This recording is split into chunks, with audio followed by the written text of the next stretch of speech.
Okay, I should be back up and running. So sorry about that. I don't know what, my net's been really unstable the last few days. During Tribes of Midgar, it was unstable. It worked fine yesterday, but like the last 5 minutes of the stream, it knocked off. Okay, let's continue where we were, sorry. You see, the picture of the postcard tells us all we need to know. The postcard of the Great Expedition? I'm afraid you quite lost me. Currently, the final stage of preparation, the Great Exhibition will soon be underway.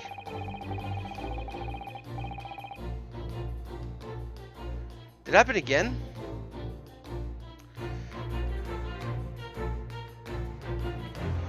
For some reason, my bloody Streamlabs keeps saying I disconnected. Oh no, it said it was 2 minutes. Okay, it says it was 2 minutes ago. Streamlabs is just updating slow. Okay, sorry. And the government has provided extra funds to complete the centerpiece of the Crystal Tower. Funds are currently sitting in the vault of the bank on the other side of the road. Pardon? Yes, the people come we've been complimenting is the theft of the which states the vault in the bank. A special reserve fund for the Great Exhibition. Of course, don't do police information, so keep it under your hat, please. You just told everyone, genius!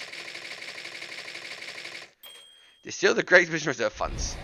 Keep it a secret. Oh, I just told everyone. Fuck! Thus concludes Sherlock Holmes' great deduction of the pawnbroking puzzle.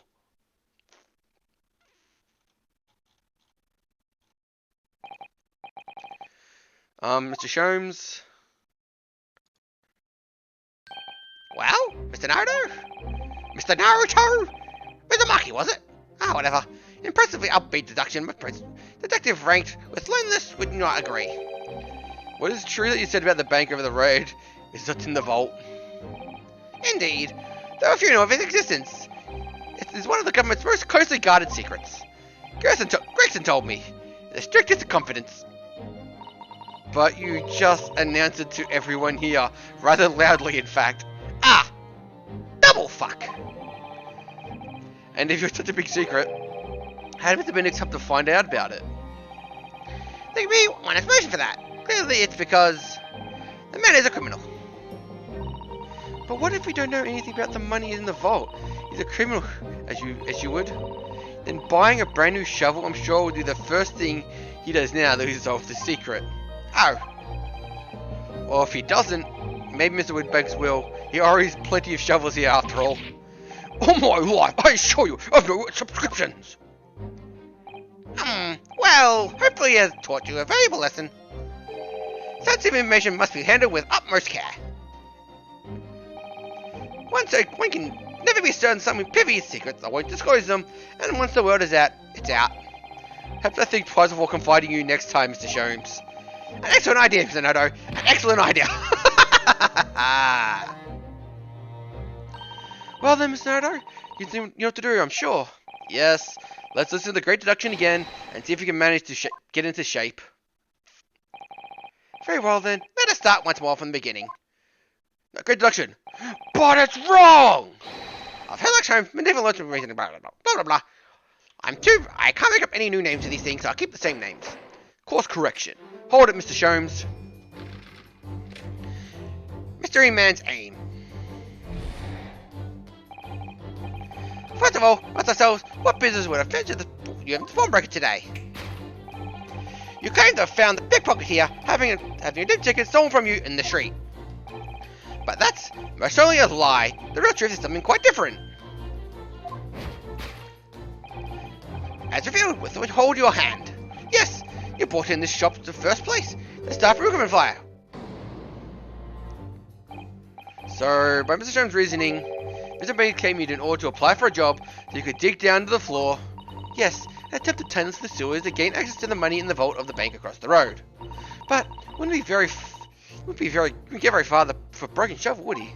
No, I think it's say the motives lie elsewhere. The question is where? Where did Mr. Bender particular point in turn? Whee! What's on the back, sir? That seems very interesting. Oh, Look at the scribbles on the note from the back of the flyer here. I don't believe it. What is it? Listen to what it says. Name, during the last day. Height, 5'2". Green cap, scruffy waistcoat, grubby white shirt, blue skeletal brag bag. It does descriptive Miss Day.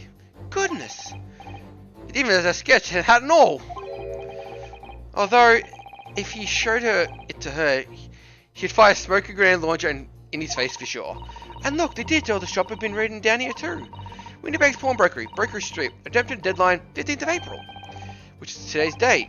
Why would the Benedict have all this information scrawled on the back of a piece of paper? Whoop. Take that!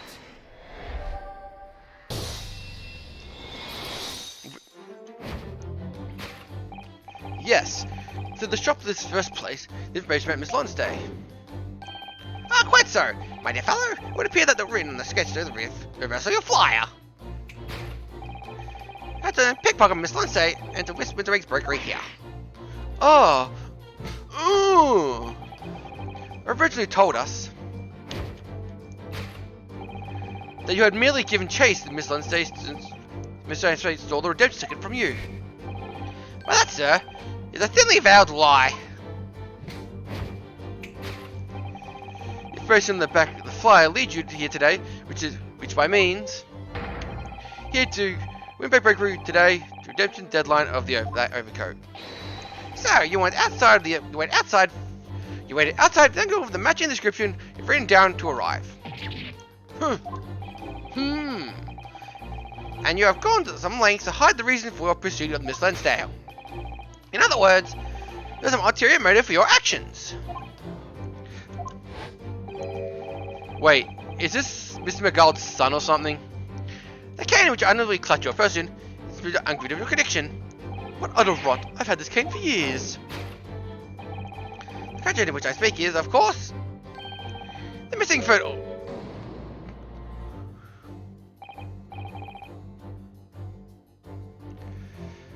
What's a ferrule?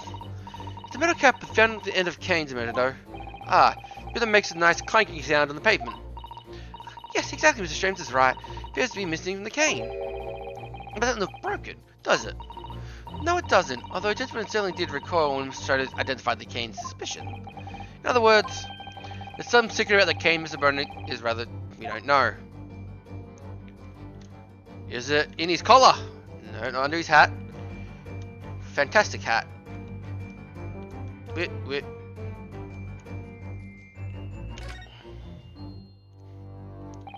Look here, Mr. So. There's some letters on the handle. Ah, yes, those must be initials, I think. In the West, the customary for people to engrave their initials belong in the first letters of their names. So I'm shown to be HS, you mean? That's right. Initial on the cane, obviously. Oh, AG? Why doesn't it look quite right? Take that! Ah, stop breaking reality. Contradiction of which we speak, of course, the initialing. Most astute observation, I would say, dear Mr. Egbert Benedict. Well, let to believe fair that your initials are EB. But yet your possessive manner, even your grass, came bearing AG. A convertible contradiction between, would you not agree? No. No, you're wrong. This cane isn't. You said before you had the cane for you for years. Grr. I mean, grr. You don't try to tell us you borrowed it from the friend you found it in the park. In short, through the hold yourself a gentleman, you have unholy said your true name. You recall, sir, something wrong? You're recoiling. You've undoubtedly affected the answer to the next conundrum presents itself. Namely, what's the truth behind this fraud you bear? Yes, your rejection between betrays the truth. I know what you eventually would like to conceal, not the understanding you see. Let's consider the bare bones of what happened here. Miss Lansdale redeems a fine-looking overcoat, and now a mysterious man has appeared, introducing himself as a fake name. claiming the overcoat belongs to him. But you know, I can identify Mr. Lindsay from the written description. The suggestion that everything told us is untrue. So what we need to do here is somehow prove that the overcoat could not possibly belong to him.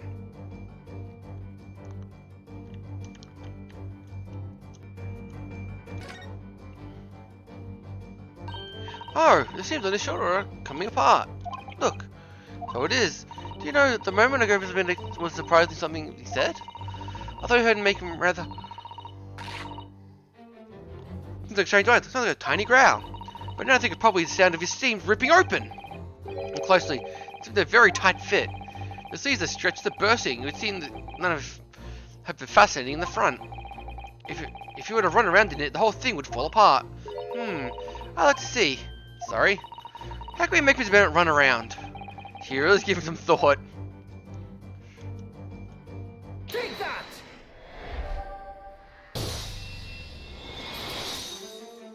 This is a very easy one. Normally a lot harder. This would seem to eventually look like to conceal the key to understanding the riddle, you see. Ah. Yes! Because the overcoat is rather obviously a poor fit. Having forced over your broad shoulders, it seems they're breaking apart. My suspicions were aroused in the outset. But you so badly lied about your name, you so boldly weighed lace to the pocket. Ah. The catalogue of mistruths you have been very much this purpose. To steal the article that the young girls redeemed for Mr. Winterbanks. Ah! What really irks me is this. It's a real crime industry imagine has been considerably curtailed. To have scorn with the redeemed item. Solved. Great time. Great crime. It's crime time.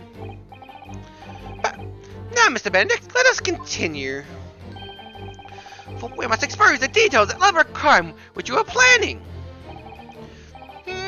This is utterly absurd. You suggest a gentleman designing Winbreed's flitched early article of pawnage? You have forgotten I redeemed the article in the proper manner, using the watchword. I no doubt the one to deposit in the first place. How could I possibly have known the relevant details? N'est-ce pas? Oh, but the watchword can be discovered. As you're the only one to wear, Mr. Benedict. Ah, your figurative glance is more telling than I could have hoped. What? Let us consider one might learn the secrets and watchwords relating to pawnbrokery's problems. The method was revealed by the council's note in the counter phone. Ah! Time slowing down again. Direction of the deduction must change dramatically, I think, now. Yes, no more of the tunneling into the sewers. Which is pity, because all this sounded rather exciting. Anyway, you can deny this mysterious gentleman did know the watchword. Yes, Professor. If you don't know the word, Mr. Winterbanks would never allow you to redeem the article. While looking at another way, if you did know the word, Mr. Winterbanks could allow you to redeem the article whether it was yours or not. I have terrible pronunciation of words and they're all half written like crap. So, I might ad-lib a bit there. I'm allowed to do so. I'm Australian. Don't make me start doing a terrible Australian accent for you all. I'll turn anyone to this game to Australians.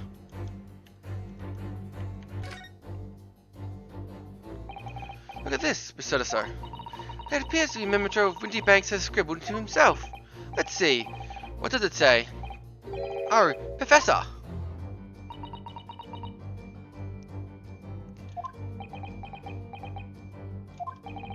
Mr. Winterbanks must have taken note of watchwords the customer was giving him right before their eyes. And alarmingly, clearly scripted as well. Oh dear. I didn't know there was where to look. Oh no, other secrets might be.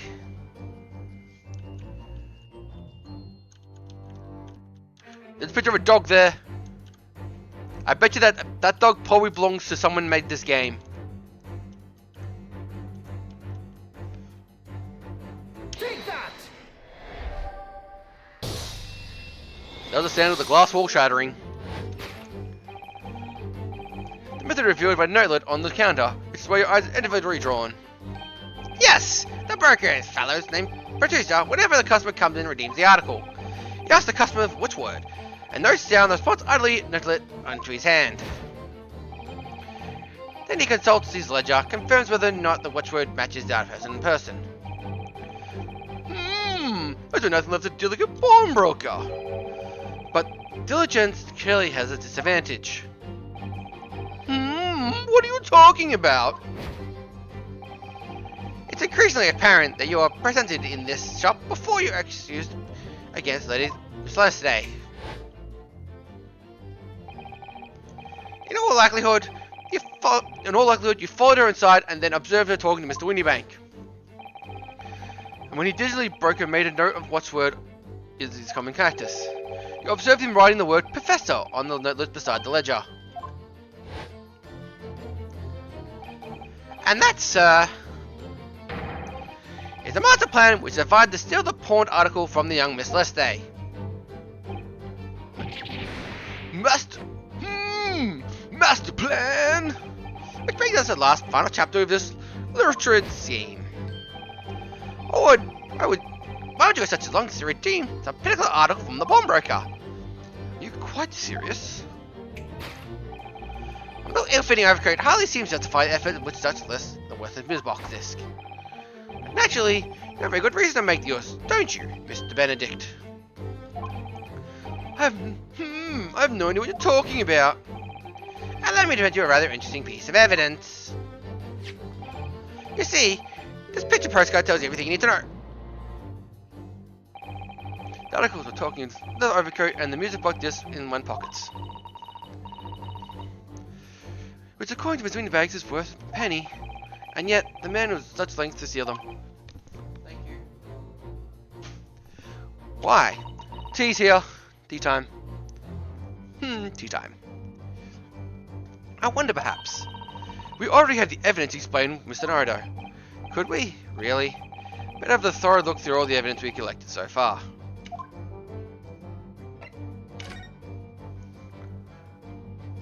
Whatcha? For Miss McGild, the statement of the man whose instant you secured the child 2 months ago, Mr. Naruto. Yes, a child I'll never forget, because he died immediately after, burnt to death in the crime scene. Yes, in the first trial you do in Britain, they literally, the crime scene's in a coach and they reel the coach into the courtroom as the crime scene. That's because the tragic accident followed it, in which Mr. Guild was killed. But why is his name be in the music box disc? I'm afraid I have absolutely no idea. But one thing seems certain. This certainly cannot be a simple coincidence. Take that! It's the only evidence I have, of course it's easy. Present the evidence, I only have tea. You see, this music box disc tells us everything you need to know. Biscuit.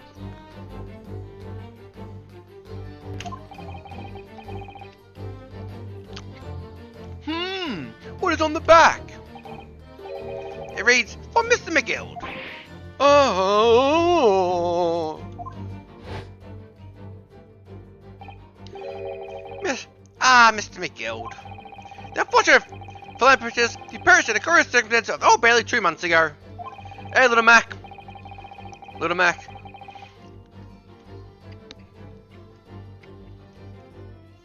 Hope you're winning your boxing matches. I promised a man in London, through learning more, he is determined to think lack of Prescopulus. You are associate of him, are you? Perhaps you are a subordinate. Mr. Guild's a man of unnaturally short stature, in fact.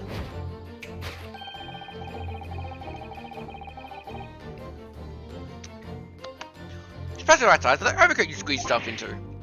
Ooh.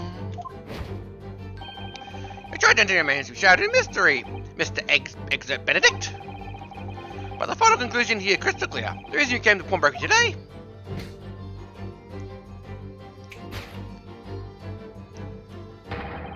is to retrieve an article left behind the late Mr.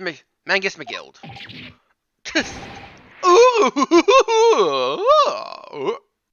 I'm okay.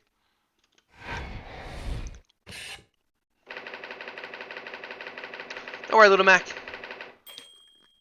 You haven't missed much. You came at probably one of the best parts of it. One of Mr. Sherlock Holmes' deductions. Elementary. Is all the posing really necessary? It is! Don't question my methods! Ah. Well, Mr. Mangus McGill. Not a name expected here in these circumstances.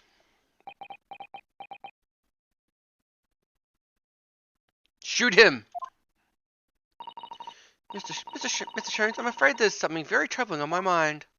Pray tell, Miss Satiso. According to Mr. Windybanks told us earlier,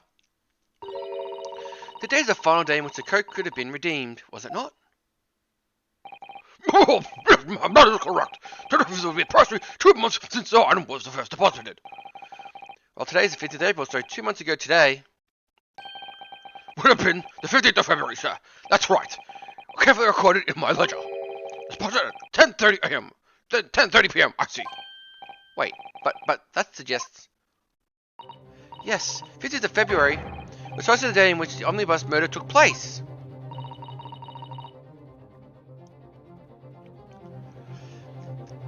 Half past 10 in the evening, precisely the time when the terrible events were unfolding. Suggestive is not the word. It's a more a matter of entirely beyond coincidence. Can I have some eggs?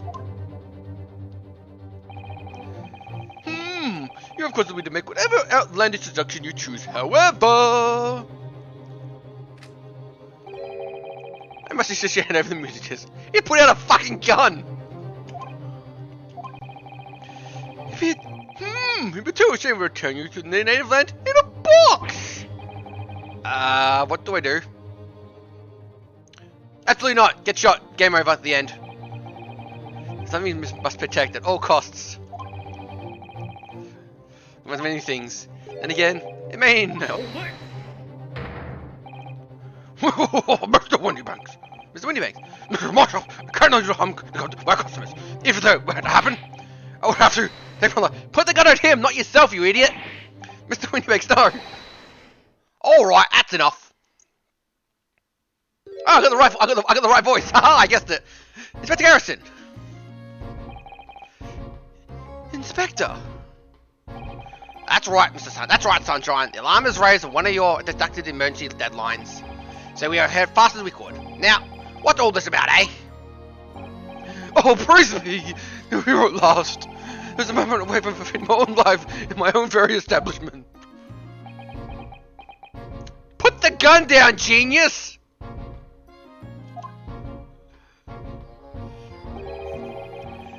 You seem to have the upper hand. Arrest him! You have your gunpoint! What the fuck? Alright, I'll explain to do. Don't appreciate being bothered by some petty angry baggy. Petty? Mr. Windybanks was a very nice man to his end. Yeah, he got his own gun as far as I can tell. And the whole Britain were met at its end. If I don't get the bottom of this case, I propose I'll be working on it. He always has chips. His chips are his power. The more important is a never-ending fish in the middle that he eats. You take a bite of the fish, and another one pop out. It's endless, man. It's a black hole of chips. What is this? What is this case, Inspector? Spare no detail, Garson. I might have said a little too much. No matter. Nothing to do with you lot. Anyway, sir, you're going to have to come with me down to the station. But of course, Inspector. There, you replaced it. Wah! He's getting away. Get after him, lads. Was he a beat officer too? Sir! Oi, oi, oi, oi, oi, oi, oi, oi, oi. Shouldn't you be chasing him too? What are you still doing here, you idiot? There's been a spate of thefts of pawn shops around here recently. So we've fitted emergency buttons underneath all the counters that brokers let us know when there is trouble. Oh, Inspector, I'm very worried for a while. Very worried indeed. Now then, Oh god, I got grease in my pocket again. Why do I keep putting my face chips in my pocket? God damn it. Oh, it burns too. Oh, the oil. Now then, Prematurely. Now, Mr. Prematurely in the morning. Oh, yes. I'll be taking that, whatever it is, Mr. McGill's down to the yard. Thank you very much. Hand it over. Oh yes, of course. No, don't! Give it to him! It's mine! It's left my mine! I'm sorry, miss. But anything belonging to Mr. McGill has been taken as evidence now. As evidence? If the police are demanding something of evidence, I, dear fellow, you have no choice but to capitulate. It's all yours, Inspector. Grrr. Yeah. I couldn't do a girly Cotty accent first, so I made a really deep voiced. And so Mr. McGill suggests to send it with Mr. Garrison, and was similarly turfed out of the shop onto the street. You can't catch him in when he's spinning. It's obvious. 1.5 hours until the first respite. That's pretty short, actually.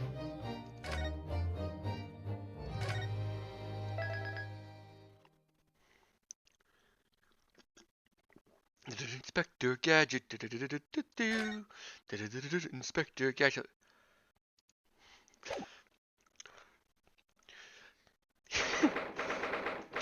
he learned what's a Brazilian? He went capoeira. He capoeiraed on these British assholes. See? That's what I get for grown-ups. All I do is feed a pack of lies and stuff it away from ya. Oh really, Miss Lunsday? Tell me, is that overcoat keeping you warm? What? Why am I sure you would... Wait, she stole the overcoat. Yeah? Yeah, didn't let me keep it after looking daggers long enough. Yeah, went to the pockets and said, go on then, have it. Before telling me the scrapper. Pay off. When it pays off, giving the people who look like you ate them. Can't help but feeling it's going to get you in serious trouble one of these days. What I really wanted was the nice, shiny disc mind. Mr. Pot disc? Mr. Winnybag said it's practically worthless. I think I'm going to have to give you another dash. Give him a long and stare. I think not, Miss Lonsay. We shan't enter Windybanks again today. Why not? It's all fair. Can't be helped, I'm afraid. The police are investigating the scene now and taking statements from Windybanks. But this is mine. I had a ticket for the coat and it was in the pocket. And there's something else fine and all. It's not worth a wrong cove, isn't it? Ain't it? Yes, he did mention something about another article, didn't he? Well then, it's mine too, whatever it is. She really is pushing your luck. Miss Lonsday, I think it's time you admit defeat. You've had your haul for one day. Yeah, I guess it's all your fault, Jones. So what are your plans now? Will you dine with us this evening? Eh? I also be glad to cook. I'm sure I might entertain you with some modest violin, Rectal. He still has his violin on him, doesn't he? Nata. Oh? Wanna come around to your place, huh? I've lost a dead end for stuffing. Oh, she's gone. Oh dear, she's gone. Having relieved me quite unnecessary, I might add. I can't help but wondering. Perhaps she might turn up anyways. Interesting. Once you had a chance to calm down, I think there's a good chance she'll decide to come. Very well then. I inform I set a place for a potential guest at the dinner table this evening. It's like 9 AM. And one more thing. I should be glad to accompany you later too. Sorry? I believe we have another splendid surprise to show you. Oh, how exciting is it? What is it? You shall have to wait and see, Miss Santo. Until later then. Oh, the ghosts have vanished.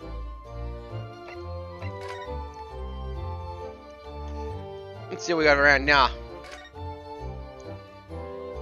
Baker Street. There's nothing to look at, so we shall move to the next location.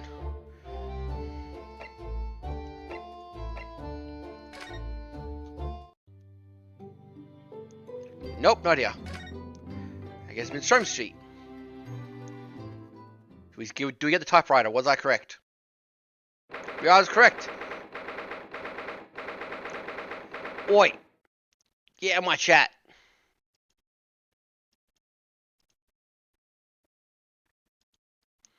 '5th of April. Wait, we were at the pawnbroker for what? 8 hours. We got there at about 10. No, yeah, about 6 hours. Ah, Susie and Bruno, come in, come in. Good afternoon, Iris. Oh, thank you so much for the breakfast this morning.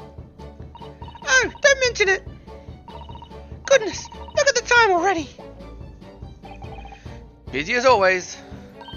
I am preparing everything for dinner this evening. Already? You're obviously cooking something special, are you? Oh yes, after all, the special guest joining us. Guess who's going on? You'll never guess. Little eyes are shining. Oh dear, it's not good when you already know the answer, isn't it? It's Guinea! Isn't it exciting? What a surprise. Yes, what a wonderful news. Wow, Iris just seemed overjoyed with that idea. Wait, I've noticed her bag has like little danglers hanging from it. She actually has like the anime bag tags. I can't wait to learn the pickpocketing tips from the real professional. Oh yes, does sound like fun. I'm not sure that's entirely appropriate. Are you, Mr. Nodo? By the way, Miss Iris, what's Shrooms up to? Had a stream morning? Oh, Hurley, ever since you got back. Hello, Mr. Shrooms. I beg that you won't stop. I beg that you wouldn't speak to me.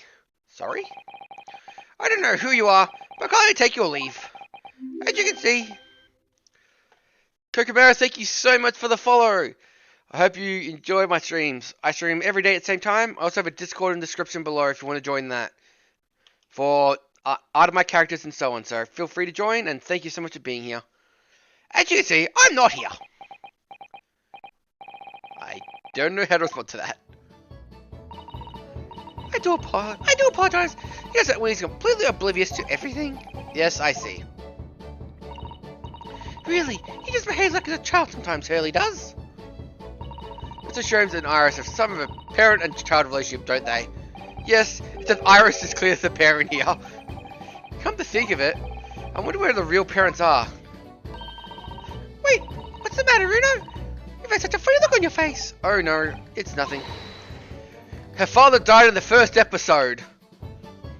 I know what it is. Why does girl live with Mr. Shame? You're wondering, am I right? How do you... Oh, Runo, I give your face like a book. 7. And she does have a bazooka in her backpack. Oh, 10 or 7. But she does carry a bazooka with her at all times. Don't worry, I can ask me anything. I won't mind. Wait, I want to talk to. I want to talk to the PC Mr. Sholmes first. You. So, Mr. Sholmes, what are you engrossed in? Did you not hear? I'm not here.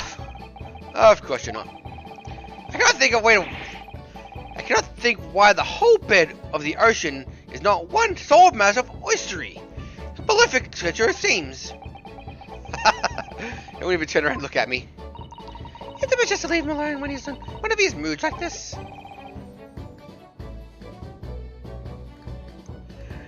She made a cat dog. Made a cat dog dance at Mickey. Oh look, his violin's back. It's a nice, good violin now. Now this is really Mr. Sholmes' faithful performing partner then. The Stradivar, the snappy scar, the sensiferous. I'm not good at this. Go on. The Vitudo violin is found in the pawnbroker and managed to buy the next one. Hold nothing for nothing. After all, you went through to get back. You just cast it aside in that chair. I was looking forward to hearing some beautiful sounds it makes, but Sholmes plays it. It doesn't look rather sorry for itself, doesn't it? Although, at least Waters hasn't attacked it yet. Even his eyes are saying it's only a matter of time. Where is the cat? Cat? Cat? I don't see the cat anywhere. Again, there's like 50 cats in this room probably. Goddamn ninja cats. Samurai pizza ninja cats. So by all goony, you mean Miss Lindsay, you're a young woman from Miss McGill case 2 months ago, right? Yes! Who stole my experimental smoke grenade launcher. Although, after that hire, I invited her back to here and we had dinner together. And now we're best of friends! What a lovely tale. Yes! Now if I bump her on the street, she runs away, fast as she can. Oh. I can chase after her down the back alleys. Interesting idea for friendship. Now then, let's hear the latest. And I let her have the latest color of smoke grenades I've developed. Oh. There's so many beautiful colors in the world. Goody wants to make the whole rainbow. Yep. She thought smoke grenades were too boring, so she made them colored. I suppose that this means you let Miss Sunday keep the smoke grenade launcher, have you? Yes, that's right. I got bored of it anyway. He always reacts the same when I shoot him with it now. Poor Hurley. You shoot him with a smoke grenade launcher. Oh, she has an arms dealer in this tiny little girl. Oh, I can't wait for Kitty to revive. It's been too long since I last came over. I'm so excited. I just can't hide it. I'm about to lose control, pulls out a bazooka and shoots you. Kaboom. I'm sure you're wondering, why did I live here with Hurley, haven't you? Well, it crossed my mind that you were... Where are your real parents? My mummy and daddy aren't with me anymore. Oh, that turned the mood. Mummy passed away when I was born. And that around the same time, my father, well, he had to go far away then because of one of these cases he and Hurley had been working on. Yeah. Your father was shot in Japan and I was blamed for it. Again. Oh. Wait a minute. Did you say he and Hurley? Yes. Daddy and Hurley always solve mysteries together. She didn't mention that before. He wrote all up in his diaries. That's in the middle chest over there. Really? Record them all? So, you mean it's true, Mr. Sholmes? Well, he did have a partner, whom which he tackled some of the most taxing cases. Oh yes! I mean, it's always nice to have one, isn't it? Mr. Sholmes' partner was your... Mr. Sholmes' partner was your father? Exactly! Ellie told me I wasn't allowed to look in the chest. But only made me want to look even more, so I opened it up. And found your father's memoirs. Yes! So I asked Hurley, who wrote these? And he nearly fell out of his chair. But then he told me that when I was found out that the author on those accounts was my father. So Iris' father, Mr. Sholmes' partner.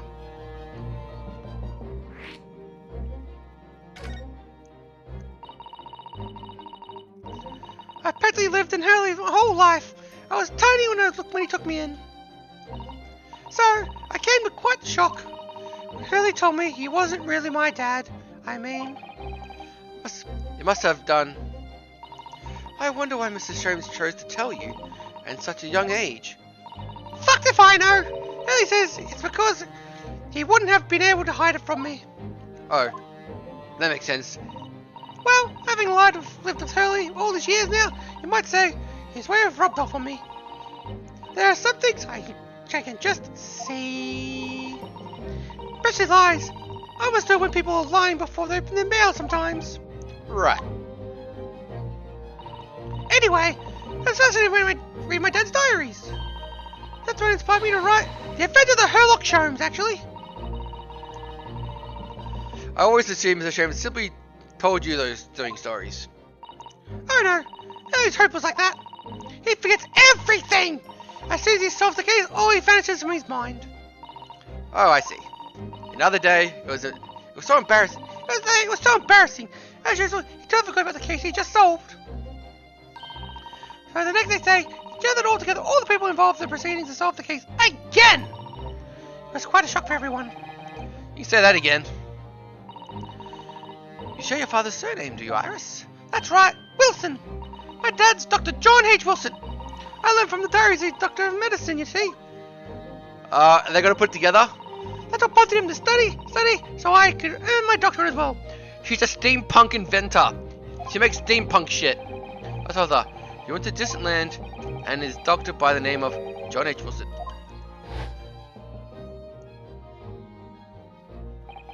The court will now hear the trial of René Nietzsche. Calmly straight before the court the name of the victim in this case. The victim's name was Dr. John H. Wilson.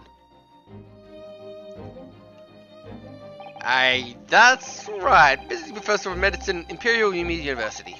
And the man who, the most bizarre circumstances, lost his life just before we left Japan.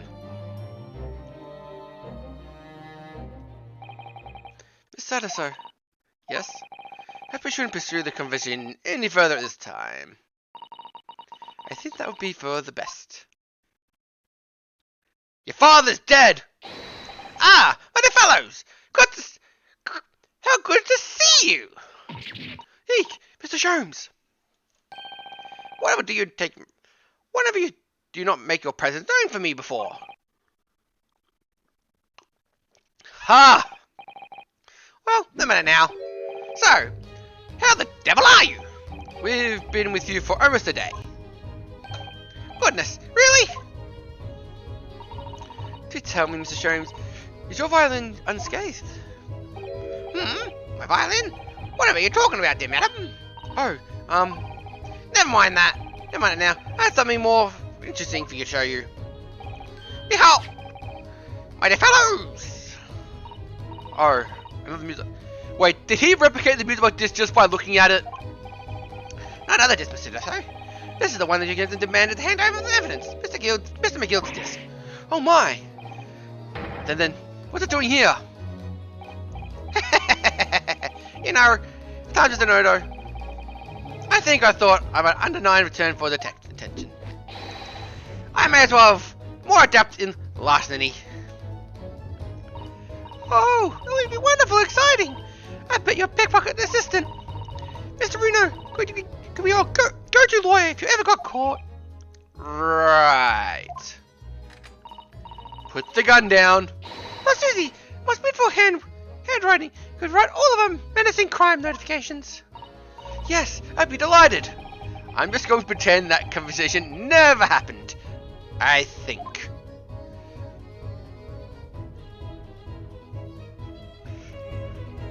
Firstly, what? Secondly, the fuck?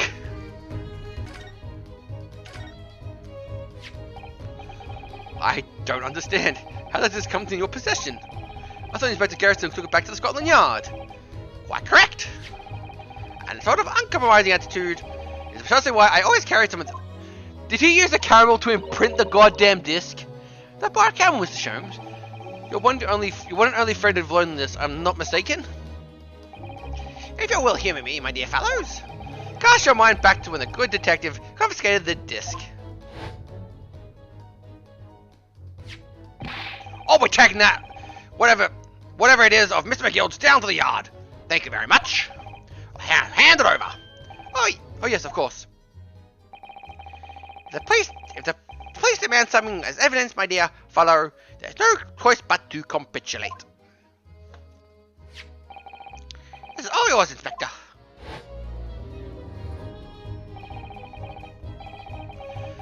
For the briefest of moments, I had the disc in my hands.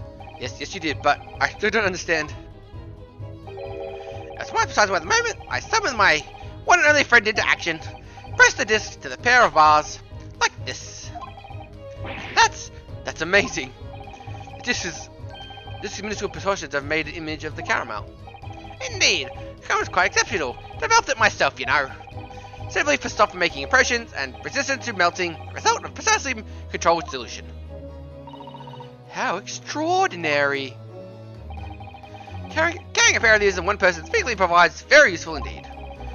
Take the house keys, for example. Simple press and you have a unique form to duplicate. I can enter anyone's house property at will, without securing embarrassment. Yes, it sounds illegal. From the image, I was able to create this. I confess, I was most curious what manner of music would ensue from playing the disc.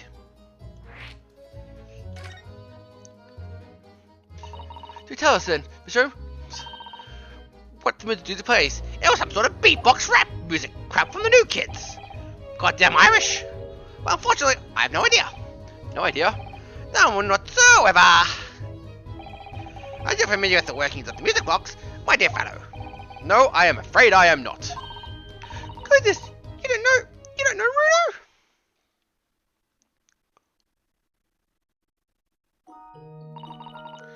Inside the music box is a special metal piece called a comb. It produces the sound. The small productions pluck the different strings of the comb as they rotate past it, making different notes. The room says so. I played it once. It was horrible. It went da da da da da da da da. It hurt my ears, so I broke it. The end. The first music box invented rotating sounds, pendulum sounds to it. Let's have one of those. But over time, new types of players were produced. Such this or these. Development of the popularity of music boxes is spread world and wide, all around the globe. Why exactly? Because the discs are easy to produce, they can be interchanged effectively, playing different music tunes. There are a great many firms in Europe now manufacturing music boxes as a result. That's wonderful to be able to enjoy music, even when no one performer is present.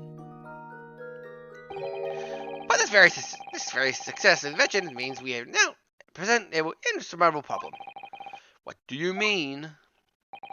As you may imagine, the construction of this firm disc box does not match that of another, and we have no way of knowing which music box this particular disc is designed to be played. There's no resolution to this problem, I'm afraid. I'm quite intractable. I see. So that's why. Naturally, I tested the disc in a few music boxes I have at my disposal. But as you can hear, to no avail. So, here's the answer to this one. So, I'm particularly engaged in inquiring examples of all music boxes I've ever made in Europe. Every single one? That's early for you. Always taking things too far. But my dear girl, an unsolved riddle is quite repugnant in my constitution. But surely the different types in Europe will amount to a huge volume of music boxes, won't it? Yes, that's certainly true. The worst case, I shall just have to ask you to vacate the attic room. What? I pay rent, you can't kick me out, bitch.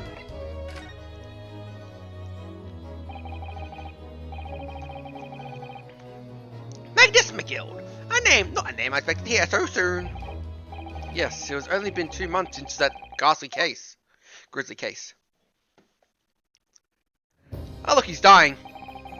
Music Guild perished within hours of the trial's conclusion. Blah! I got into this episode. Me, Count Dracula. I mean, prosecutor. The curse of the Reaper. No one still knows. Unbiased, he was reduced to a pile of ash. A shred of evidence remains. This man's death. About the murder in which it was impermanently evolved and was buried. Blah! Pay me, bitches! Even though he was unsuccessfully established by Mr. McGill innocent in that trial. I got the voice wrong. The official is claiming there remains an unsolved case.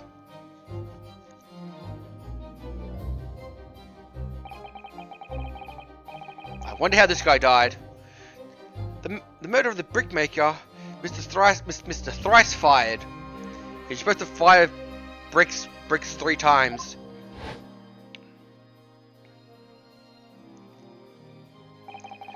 And in the end, the truth of the matter remains a mystery. You've no idea what happened that night. I'm Irish. The Miss Guild was found not guilty, although through my defense. I still don't know if that was the right judgment or not.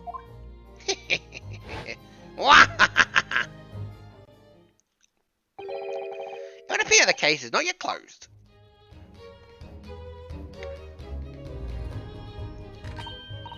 Oh, it's time to get started ready for dinner, I think. Are you threatening me to make dinner? Put the gun down. Kenny will be here before long. Thank you, Iris. Oh, let's let me help you then. Of course, Susie. There's plenty to do. I think I should investigate the condition of my faithful performing partner. Now then, where did I leave it? Let this be a lesson to you, Mr. Sholmes. Never leave anything too precious with the prom breaker. Yes, you may be right.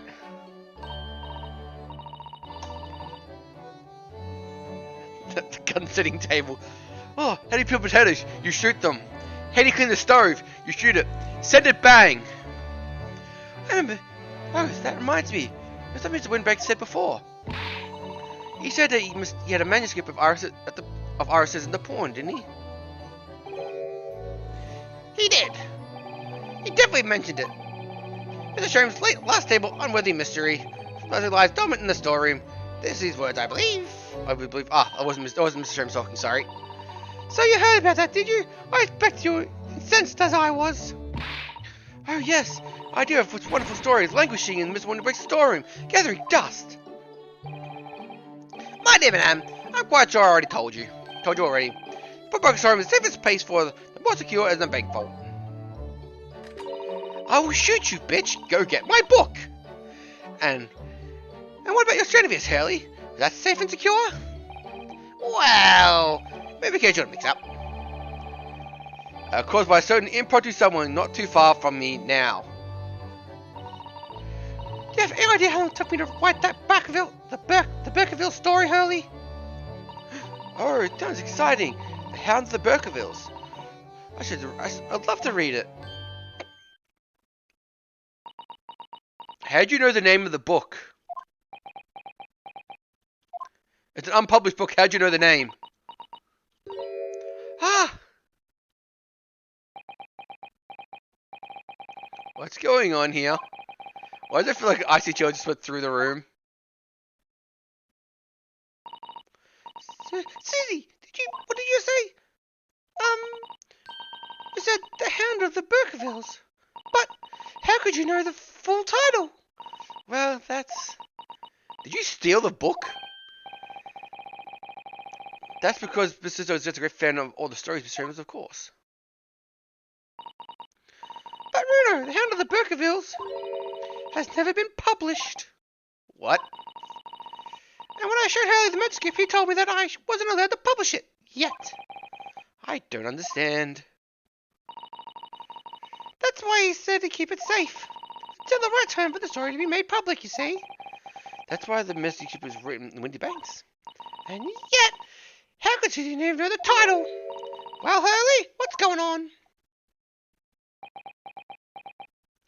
He runs and jumps out of a window and just runs down the street full tilt. He's like, fucking him out! Ah! What is it, Mr. Sholmes? It would appear our guest has arrived. I just think he just runs. Miss Lunsteday.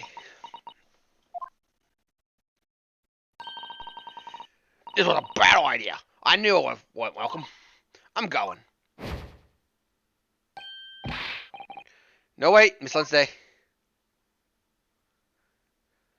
Why does everyone have the blink spell in this goddamn place? Learn to walk for normal. I have to walk around. You guys can stop teleporting. We've all been eagerly waiting for your arrival. Haven't we? Haven't we, Iris? Things went tits up. Oh, yes. Just right here, Greenie. We'll have everything ready in a jiffy. Come along, Susie! Right, of course. Don't shoot me. My hands are up. What you saying, Miss Lonsday? Please make yourself at home. Don't stand in the doorway, my dear girl. Come on in. What to say, some meddlesome? I don't like to make no for an answer. Meddlesome? Is it then?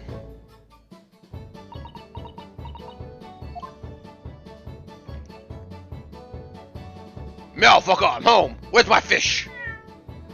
Fish now. Come muffish. That evening, Iris prepared us all a meal and was even delicious than usual. Even Mr. Strange's violent performance was no way meddlesome. And Gina came to her call, taught her how to steal things from another person without being noticed. What the fuck?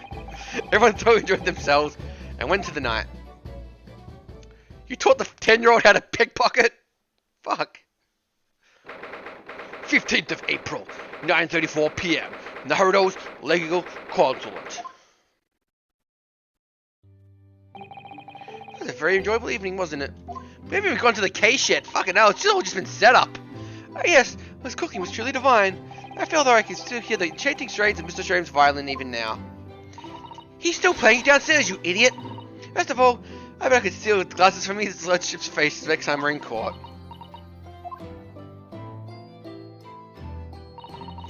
Naruto-san, can I consult with you about something? I wonder. What's the matter, Sada-san? It's about the telegram I received. Let me guess. The guy who was cursed who went back to the island died. Ah, will arrive the first thing this morning, I suppose. I've been summoned. What? Summoned? What do you mean? This gun was from the Lord Chief Justice office. Lord Stronghurst asked me. Lord Chief Justice? When? Tomorrow morning. What? When? Have started preparing at once. Oh no, it won't be necessary, Naruto-san.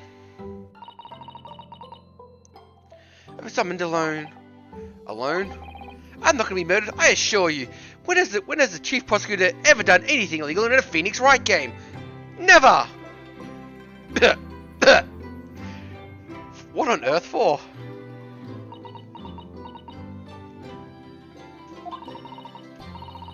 I have no idea. I suppose I can find out tomorrow. This is all about. Whatever it is, makes me feel very uneasy. Who is it? No answer. I said, who is it? Good evening. Good evening, friends. Ah, Iris. Hello again. Where's your coat, bitch? Gina too. Yes, Ginny has to say us for us tonight. She's gonna sleep with me. In the same bed. Ain't that right, Ginny? I don't want to talk about it. How lovely. Let me take a pot of tea.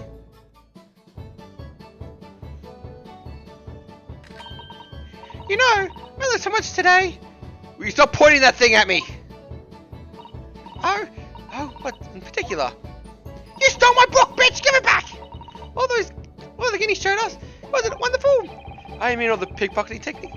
You've already stolen the book back from her, haven't you? The fun trying out on each other, didn't we? I think I'm working a natural talent. I got a living from it. You might be getting ahead of yourself a little there. Sorry, what brings you up here to humble quarters this late hour? Well, you see, I can't return this. She fucking stole my lawyer badge. That's mine. And why? How did you? I told you, didn't I? I haven't had to tell him for it. Oh yes, I've forgotten. Iris literally is a child genius. Oh, anyway, yeah, you have it back. Don't really understand why you wear it though. Thank you. It's my lawyer badge. I have to show it to everyone I talk to. It's law. Alright then, good night. Yes, good night.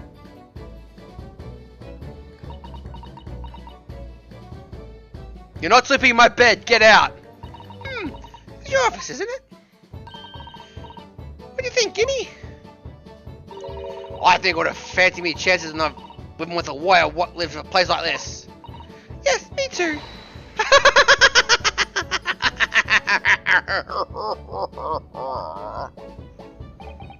It seems though Iris here is still something she'd like to talk about. I suppose she probably wants to talk about the manuscript. Yes, I suppose that probably does.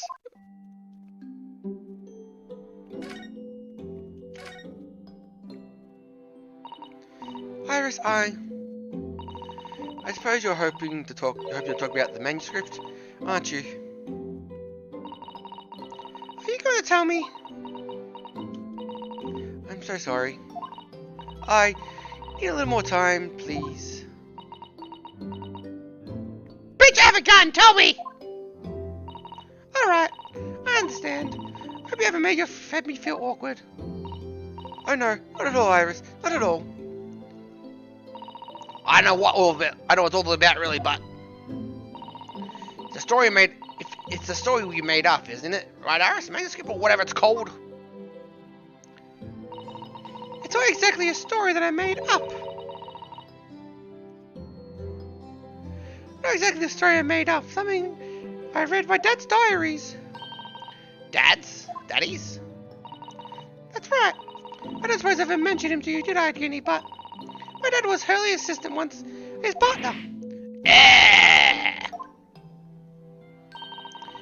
They solved all sorts of strange mystery cases together. Is that right, mister? Apparently so. Not as surprised as you are, though. And Daddy wrote all the details, every single case down, you see, in his diaries. So I study them, write my stories based on what actually happened. So, we're all men now then. Dad! He had to go on urgent business, so far away to land he'll be gone for a very, very long time. Never really met him. Alright. Come to think of it, I don't know anything about Ginny's presence either. Perhaps we should ask her. That sounds like a terrible idea. Iris, how to the back of her story. I take it's another tale in fight over your father's accounts? That's right. Although it was fascinating. But it's different somehow. From the other cases, I mean. Oh, how? I don't really know. It must be special in some way. Because after I'd written it, I showed it the message gift to Hurley. He stole my bazooka and shot me. He turned white as a sheep. It was the first time I've ever seen him like that.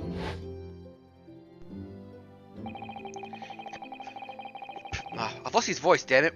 It pains me to say this, after it told over for so long, Iris. But the story must not be published at this time, under any circumstances.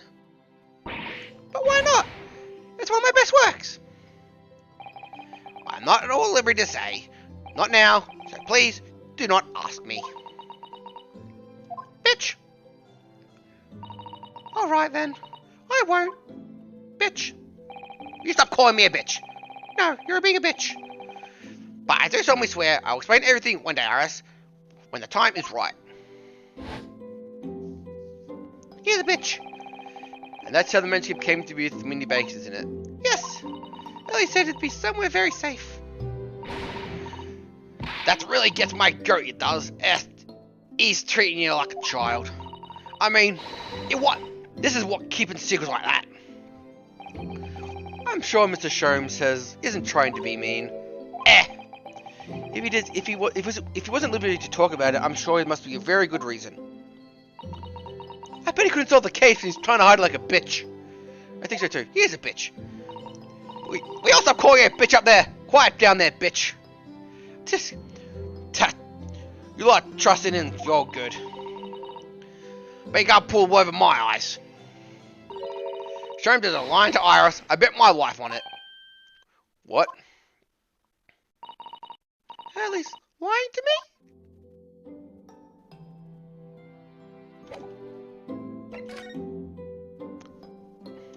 I spy with my little eye. A cockney bitch.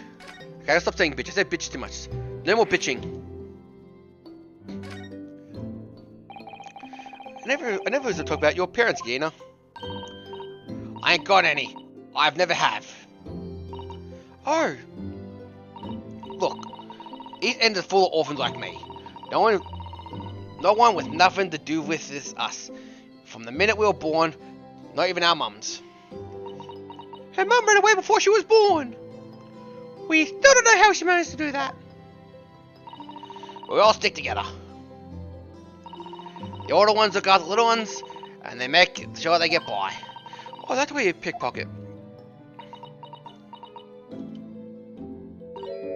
Nah, driving's my life. I love it. I get a kick out of every time I lift someone's pompous idiot's purse. And that's how we've all afforded to eat, like Robin Hood. And I. That's how I'm gonna say, ain't it? Oh, Gina. I do think about it sometimes. What it'd been like for our parents, I mean. I've always thought I'd make everything right. But if us listen to what Earth just said, it sounds like having parents isn't always easy either. Oh! I mean, if you know where you've never had them, you don't feel like you've always wanted to meet them. It's true. I don't want to see Daddy. I do want to see Daddy so much. Oh, Iris. That's gonna be one hell of a fucking band-aid to rip off. Probably take her whole leg off as well in the process. Gina, you know what said no strangers trying to lie to Iris? Well, I reckon to pump the manuscript or whatever. But come on, that's obviously a load of old rubbish. Oh my, what do you think of Gina? It's simple. The story really old Winnie Bake's storeroom. It's now when someone halfway around the world. In other words, you would have known about it.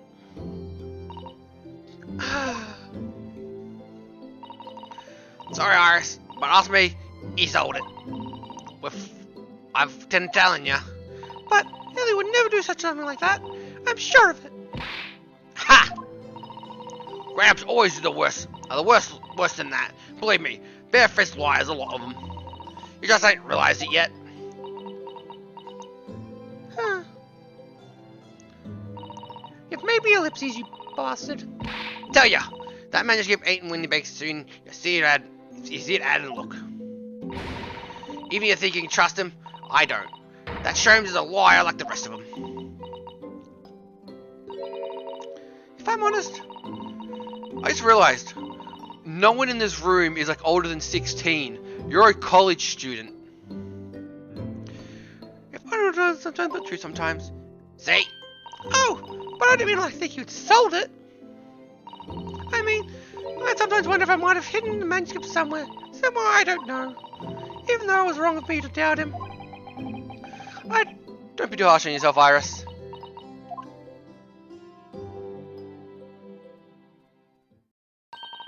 Oh my goodness, look at the time. Come along, Guinea. We should go back downstairs. Yeah, alright. You're not dressing me up this time. We'll see. And please don't mention this early, will you? Of course not. If you do, you shoot me for bazooka. I'm not going to do that. So good night, Iris. Good night, Gina. You must let me make breakfast for you tomorrow morning. I insist. Oh, yes, please. I'll go with Susie. Good night, then. Iris. I'm sure it's easy to forget, isn't it? Sometimes she speaks just like an adult, but deep down, she's still just a child. Well, I think your time might turn in for the night, too. No. Wait, you changed the subject. You never told us about the manuscript. How'd you know the name? Change the subject. Hey, don't fade to black on me. I'll get you for this. Dr. John H. Wilson, Iris's father, but also the name of the murdered visiting professor of Yumi University. It can't be a mere coincidence. There's something deeper going on.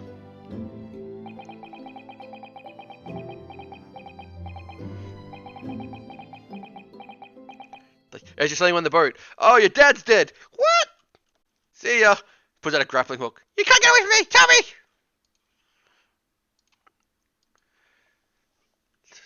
me! Naruto. Mr. Naruto?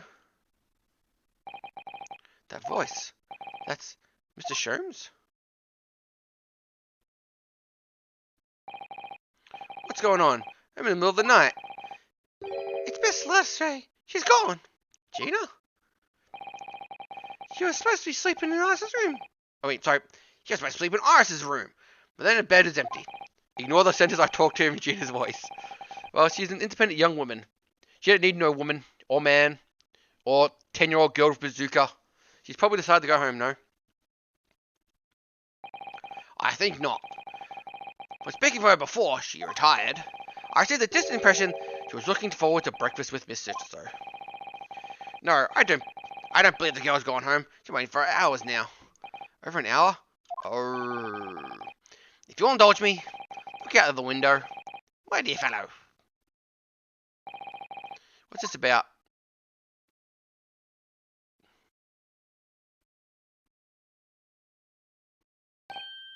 Oh, she's looking for the manuscript. Wait a minute. There's one on the time of night. That's Mr. Winterbank's pawnbroker. That's Mr. Winterbank's pawnbrokery. Mr. Winterbank's. Oh no.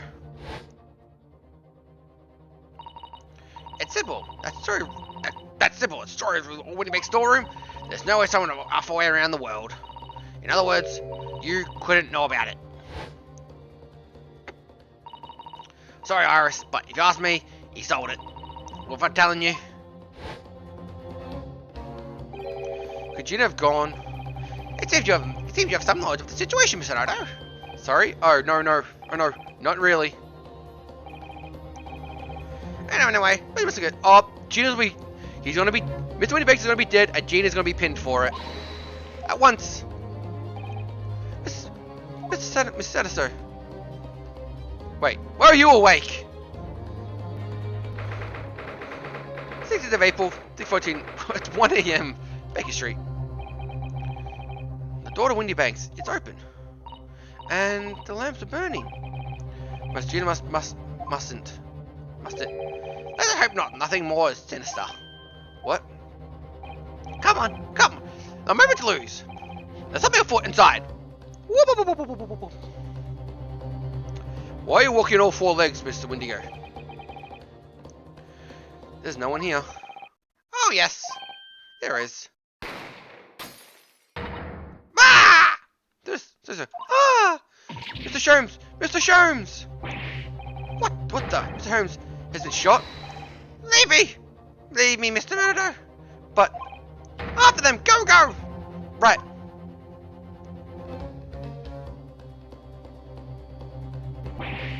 Blast! I've lost them. Hello, we are here. Oi!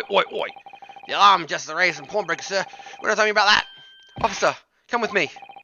It's my friend, Mr. Sholmes. He's been shot. Shot! The streets so close behind me, I ran back to those windy banks.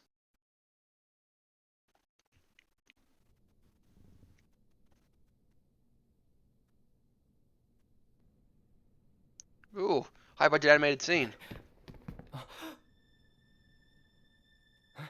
Mr. Sholmes! Mr. Narado, How bad is it? Never mind me, but there's much at stake. Behind that door. In the storeroom. Hurry! Where's the police officer?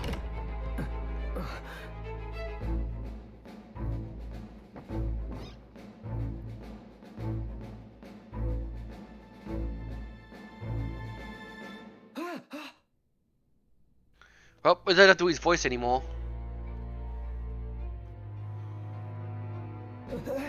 It's Gina! My voice, because I'm doing very characteristic voices. I am doing very over-the-top voices. Except for the main character. I'm doing my normal voice for that character because I don't want to do a voice of the 90% of the game.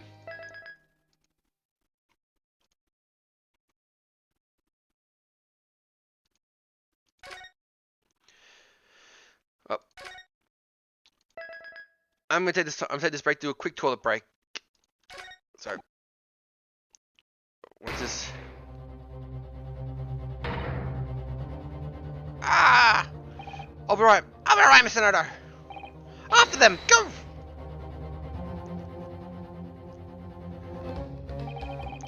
Behind that door, in the storeroom. Hurry! Oh god, it's eating us!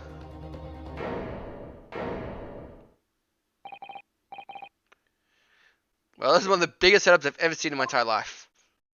Gina. As soon as I get some music, I'm going to take a short toilet break.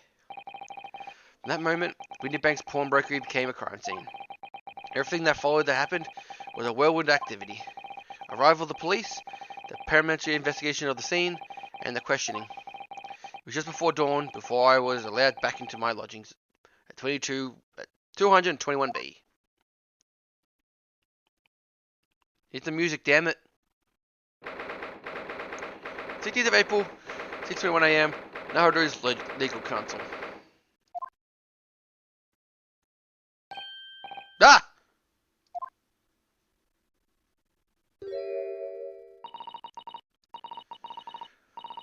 Oh, all good, Chrono Chimera. I stream every day at the same time, so feel free to come by whenever you want. And all the VODs are on my Twitch, so you can always catch up at the end of the VOD when you wake up in the morning. I'll only be going for another hour and a half. A telephone came and said, wait at home. Oh, yes, we asked one of those policemen to have it sent. I was simply impossible to come back. Well, I woke up and I was all alone. You're gone. Everyone was gone. What happened, Runo? Poor Iris, she's trembling. Well, obviously trying hard not to let herself get too worried. I'll explain everything that I know. Something awful has happened, and hasn't it? Yes, I'm afraid so. Yeah, I got some music. So I will be right back. Wah!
What? I'm back! And I'll probably do Mr. Sherman's voice for a while because he is shot. So, let us continue, shall we?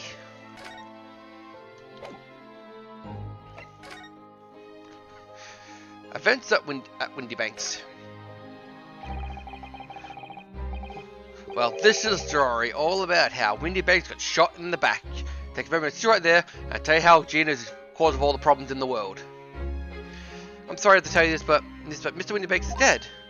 Oh, he was shot. We discovered in early hours in the morning. Oh, yes, I had a feeling. You did? Well, I saw the police carriage pulling alongside his shop, so I knew something must have happened there. When we entered Windybanks in the small hours, we disturbed the gang of two. They ran into the street. I chased after them, but they got away. So let's one. They're the ones who shot Mr. Windybanks, I suppose. I don't know, but that's not what the police believe at the moment. Oh, why not? They've arrested someone else in their prime suspect, you see. Gina. Jeannie? But why? Well, thing is... No, she wouldn't do something like that. I know. None of us think she did it. When they have her... Then why have they arrested her? I'm sorry. There was nothing I could do. Wouldn't the police be suspicious that, you know, the murderer shot someone and then decided to take a nap on the floor next to them? I mean, seriously! Isn't it obvious? Show him the situation. So where's Hurley then? Is he still having an investigation of the scene? I really ought to have him breakfast. It's not good for him to miss meals. He's shot too! I don't want to worry. I don't want to worry. So I have news about to have some news about Sholmes. He was taken to the hospital this morning. What? Well, went into the Windybanks. A gun was fired, and he took a bullet. Hurley was shot. No. It's all right. His life isn't in danger. Really? Are you sure? Where is he? Which hospital? He's at St. Sinairs. They're tending to him here. There. I must see him at once. Not through the window. I just fixed that. No. I'm sorry, Iris, but you can't. Why not? That's not fair. I'm a family member. I should be allowed. No, I mean, nobody can see him in the moment. He is not allowed any visitors. They're preparing to operate, you see. To operate? Oh, poor Hurley. It was two thugs who were in Mr. Windyback's shop. They shot Mr. Sholmes when we disturbed them, you see. It was pitch black inside the shop at the time. My mind was totally blank, I'm afraid. I just froze. After them! Go!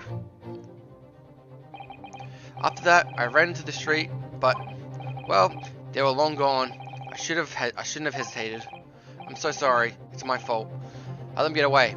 Don't you carry a katana on you? Why don't you cut him up like with a samurai, you bitch? I said bitch again. Don't stop saying bitch, goddammit.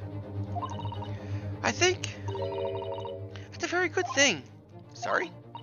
Well, if you'd seen which way they went and chased after them, you might have been shot as well, Bruno.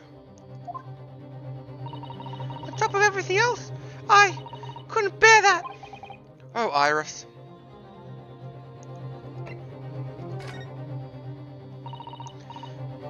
Where's Susie, Bruno? She's still at the police station. Oh, why? I bet she's being questioned. The police wouldn't be finished with her for a while.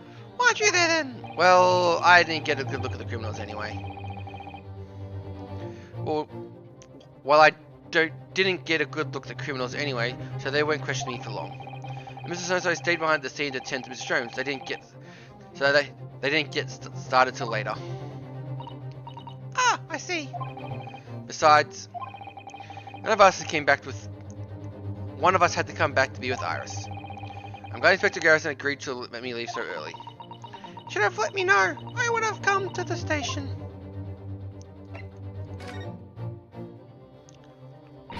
I don't understand why they arrested Guinea. That's not fair. What about the two thugs who were on the scene? Why aren't they being crime suspects? After all,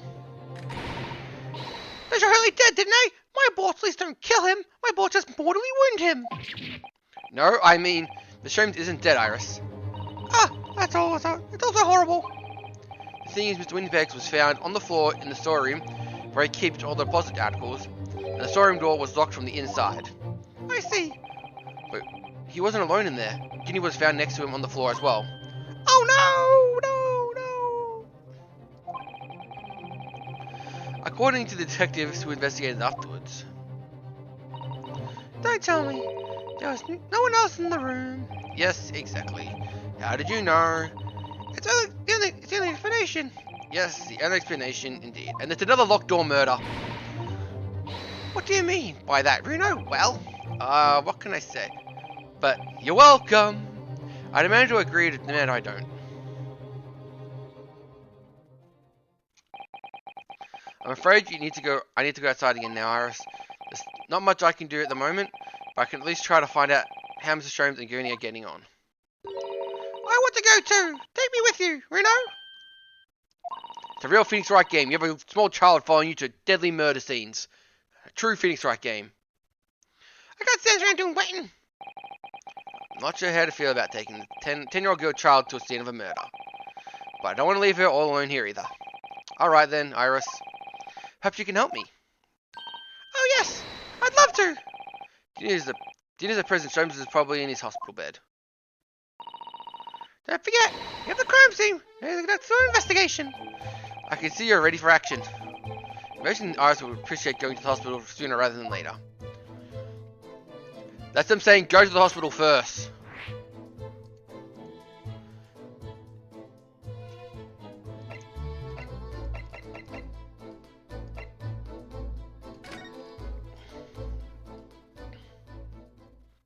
Because they are dead. They're all ghosts. They fade in and out of existence. St. Gino Hospital, Ward 3. Ellie! Oh! He's not here. No, that's strange. The nurse definitely said he was in his bed by the window, didn't she?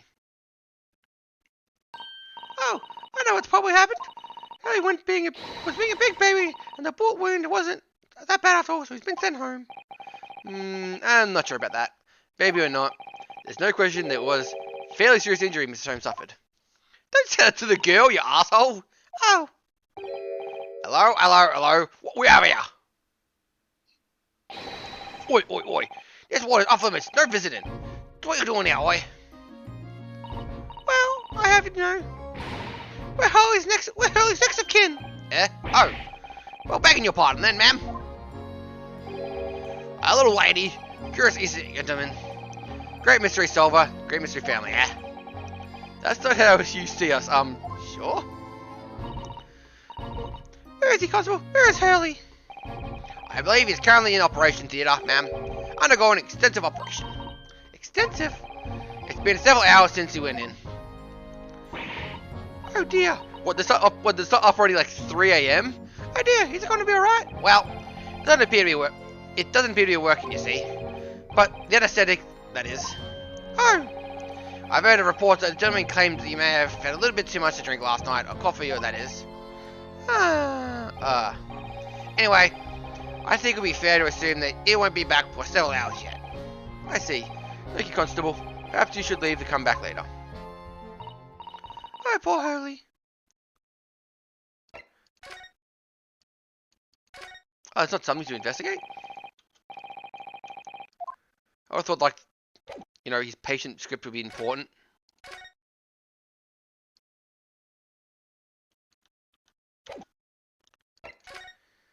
Next stop, let's go see Gina.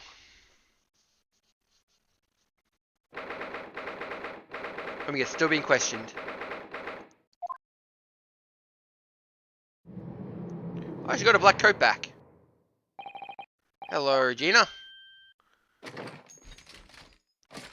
They let her keep a gun in prison?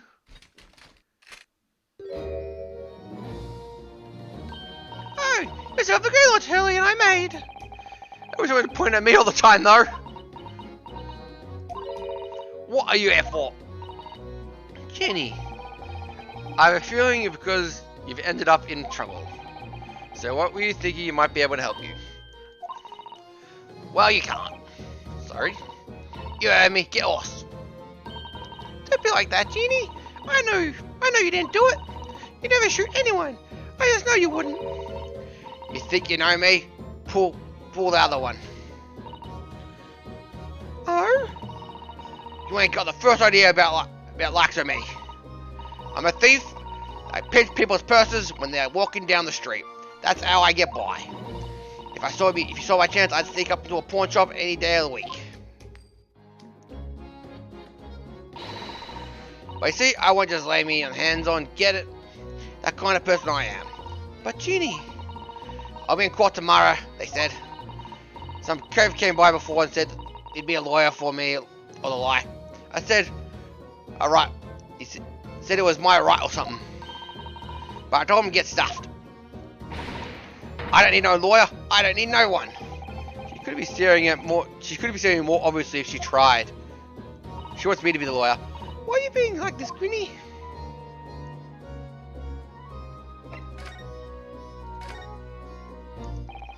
I don't understand, Gina. Why are you send the public defender away? He wanted to sign some papers.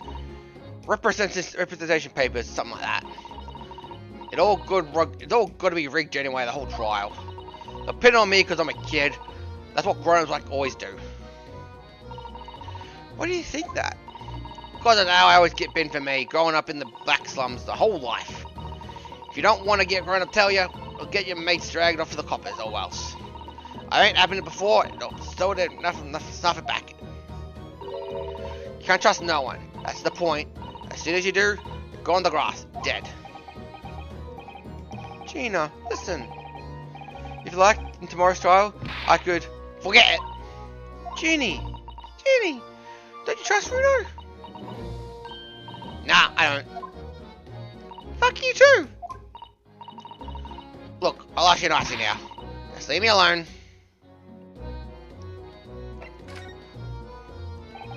Will you tell us what happened, Gina? Last night, in the pawnbrokers. Stop trying to act more professional or talk normal. There's nothing to tell. I figured he'd pay me, so I broke into the place and started going through the storeroom. The old bloke walked in on me and, you know, the rest. But why, Jeannie? Why would you do that? Ain't obvious, but it's full of stuff I could sell for a shilling or two. Driving ain't easy, you know. It's a lot of work. Half the time you don't even get none. Is that really why you broke into the place?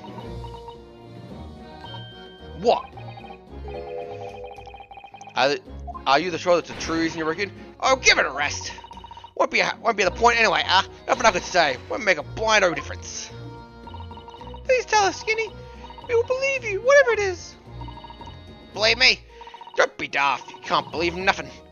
Everyone tells lies all the time. You ain't know what.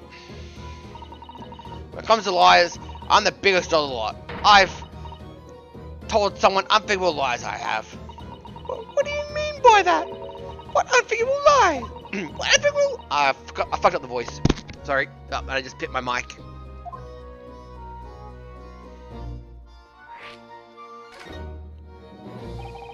What do you mean before, Gina, when you said you would be the biggest lie of the lot?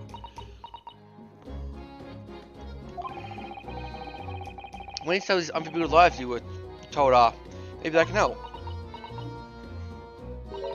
Sorry. We're out of time. They're gonna want to question me now. Ginny, Ginny, I've lost their voice. Ginny, please. Oh yeah. I wanted to give you this. Something to remember me by.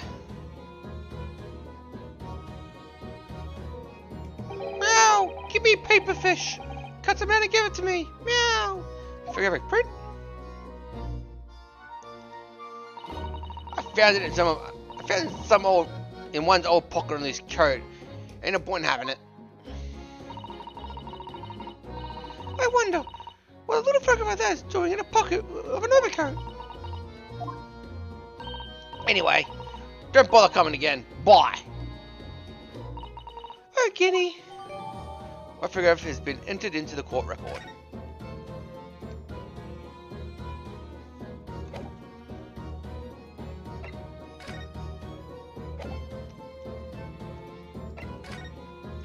Well, nothing but take this 10-year-old to a murder scene. This is what death looks like, child. Welcome. 15th of April, Wendy Banks, a pawnbroker.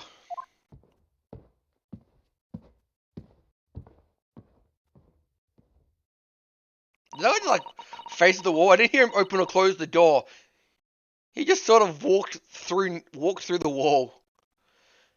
This is where it happened, huh? Last night.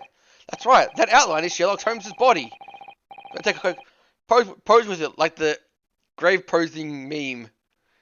That's right. These three thugs. I told you we were obviously ransacking the place looking for valuables. But apart from the policeman here, you would know anything happened. There's no sign of the disturbance. Oh, you're right about that. I can see the disturbance on the floor. If you look next to my top donation, you can see the disturbance on the floor there. There's broken glass and shit. No, you're about right, actually. In fact, if anyone else at the police would seem to want to join the ransacking. I know what you mean. They're like a gang of organized criminals, all dressed in black. Oi, I heard that! Oh, Inspector, good morning. I suppose I ought to thank you for your business last night. We got the scene before it was disturbed at least. Shame that the two rogues get away, mind. Yes, I'm sorry about that. I thought you were assigned extra men to beat around here, Gracie. Now look what happened. Hurley's been injured because you didn't have enough police on duty. Fuck you. Ah! Your lordship! And now you're ruining the crime scene by throwing oil and chips everywhere. What is wrong with you, Inspector? No one told me you were coming. I expect you to take full responsibility for what happened to Hurley and see that he's the very best medical care. Of course, your ladyship. The very best doctors in the capital are turning to him as we speak. I don't think that Reno's fault the rogues managed to get away, is it? Chasing criminals is the police job. Absolutely, your ladyship. As you may say, ma'am. As you may say. The gent in black is totally blameless. Everyone in agreement about that. Why would you believe it? He's like a completely different person with Iris. He's like his personality's changed. Oh, where are my manners? Are you thirsty, your ladyship? Perhaps you like the juice. Some nice refreshing juice. Give me money. Oh, why are you thirsty, Grexy? I have some nice special herbal tea with me. If you'd like some. Did she invent a thermos?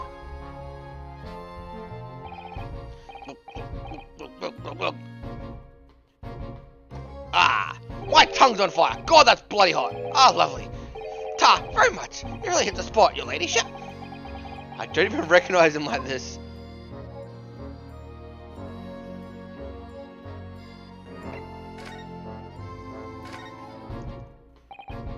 So, how's the investigation going, Inspector?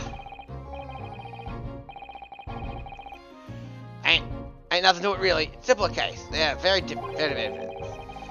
We're just about to charge the driver for arrested and fact last known fact. Do you know? You're going to charge her?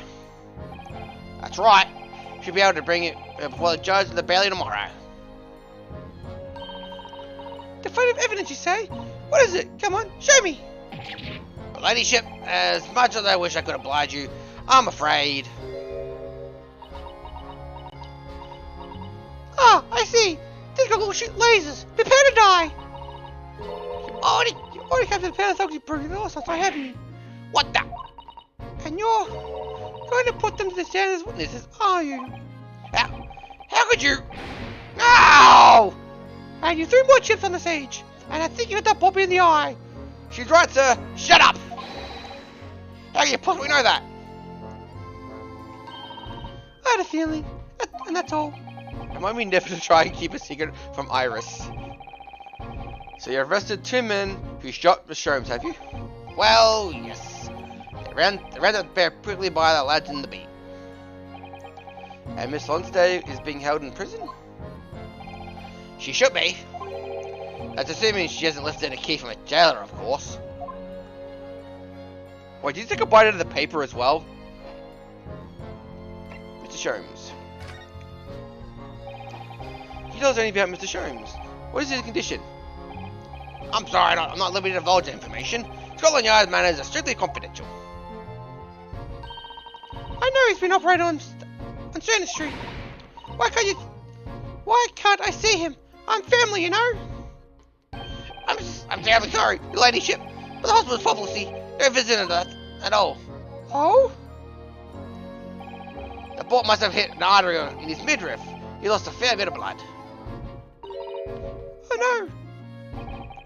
He didn't seem too bad the first hour or so. But hemorrhage like that is enough to make him even when and only Sherlock Holmes pipe down. Mr. Sholmes is a human like the rest of us, you know. Well, anyways, he's having emergency surgery right now. You've got to stop the bleeding. I'll invent a gun that stops arteries from bleeding. I'll be right back. I call it the artery cannon. That's a battleship. I don't care. It'll work. He'll be alright, won't he? They'll be able to stop him making better. Of course, ladyship. He'll be right as rain before you know it. Really? How do you know? How do I know? Well, because, of course. Yes, because Mr. Sholmes is such a great detective, that's why. A better probably doctor, a better grasp of what needs to be done, someone well again. Oh dear. Please don't die, Hurley. I'll report to your ladyship the moment I hear he's out of operation theatre.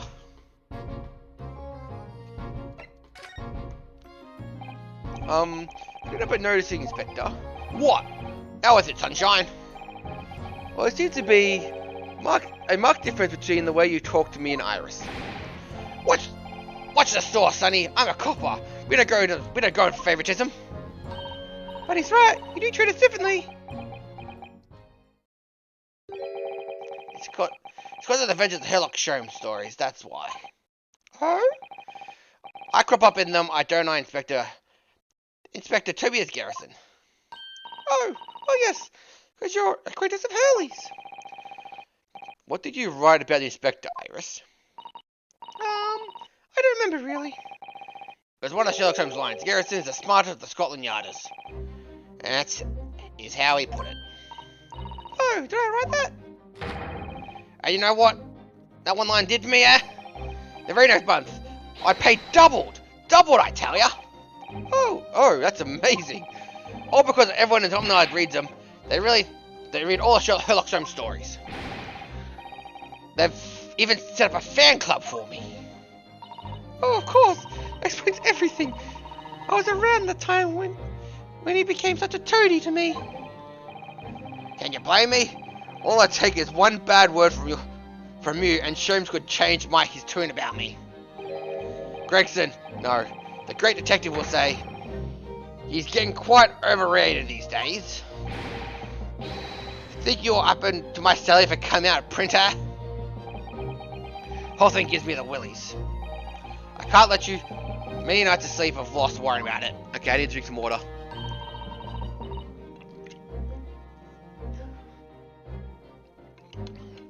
But that would never happen, Gregsy. Every month, when they read a new rated magazine comes out, my hands are trembling and turn the pages. How awful for you. Here, have some of the tea to settle your nerves.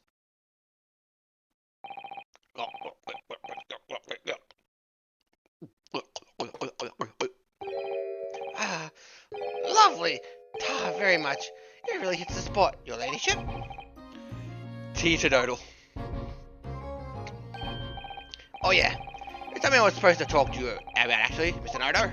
Yes, what is it? One message I clean forgot about till now. Important message? I wonder what it could be.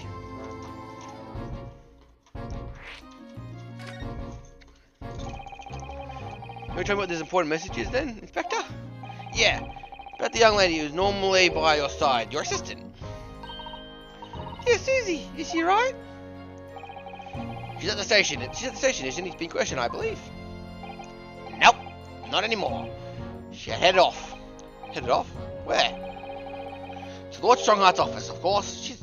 He summoned her. Ah, yes, of course. I'd forgotten about that. One of the whipstocks took her there in the yard carriage after finishing questioning her. She asked us to tell you she didn't have fare for the return journey, so go and meet her there. She's got a nerve using Scotland Yard as a bloomin' message service. I see. Well, thank you for passing on, Inspector. Why did Susie have to go to see the Lord Chief Justice? She didn't tell me. But I'd better head over to the Lord Chief Justice's office to fetch her straight away. Banana. I mean, fish and chips. How could I not inspect that?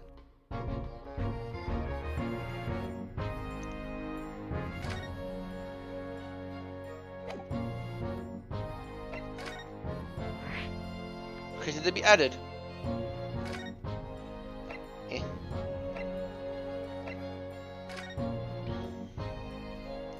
Haven't seen this guy in a while. The 16th of April, the British Supreme Court, Lord Chief Justice Office. Yes. No matter how many times I come here, I always get the same sense of oppressive somehow. Do you think the place is operative? I think it's normal. Oppressive? How so? I mean, look at the suit of armor over there. Can you take it seriously, can you? Maybe it thinks the same about you. So everything's in guard for tomorrow's arrangements, I trust. Yes, thank you very much. Yeah, that's in Lord and Thornheart. I wonder what they're talking about. They both look very serious. Very good. There's nothing further to discuss. You may return to your lodgings. I no doubt you have much to prepare for your return to your homeland. Wait, what did he just say? Your return to your homeland? Son. Oh no! I've been found out! I've been found out. Hey, lord! Hey, let my birds go again, early! I wasn't talking, you can't do that! Oh, I'm sorry. What was that about? Ah, Mr. Nardo! Thank you for coming and collect your colleague. What's this all about? Why are you talking about Miss Sadaso's return to her homeland? And... tomorrow? Tomorrow? What about Guinea's trial? You mean she's been formally charged now? Oh dear.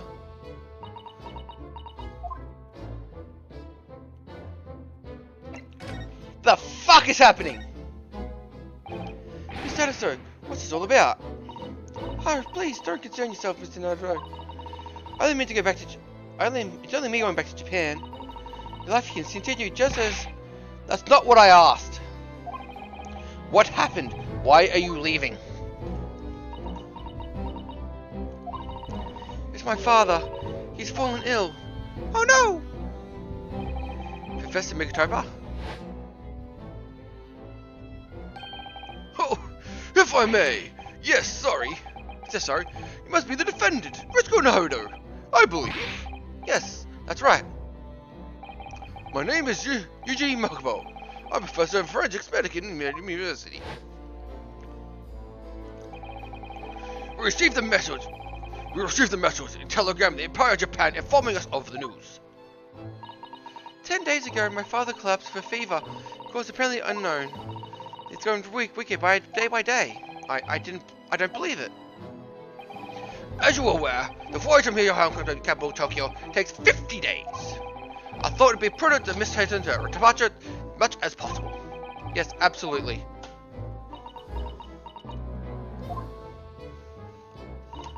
I will leave for London first thing tomorrow morning. I can't believe this is happening.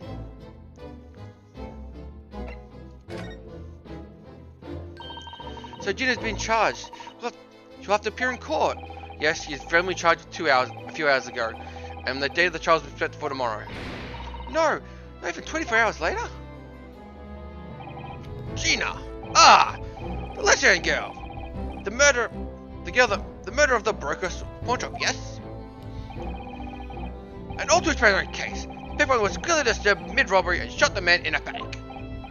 The yard is overstretched as it is without wasting time on an open, unshut case.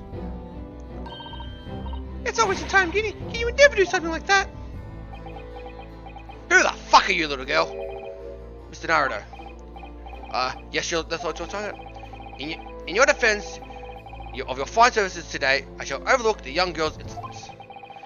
But I have no recollection of admitting a child into my office. Leave now. Of course, Lord Songhart. Criminals will be the most pliable lies in order to evade justice. The police will afford the time to take a universe unravel the untruth. Meanwhile, war crimes are perpetrated. We have far more serious matters to which to attend. Serious matters?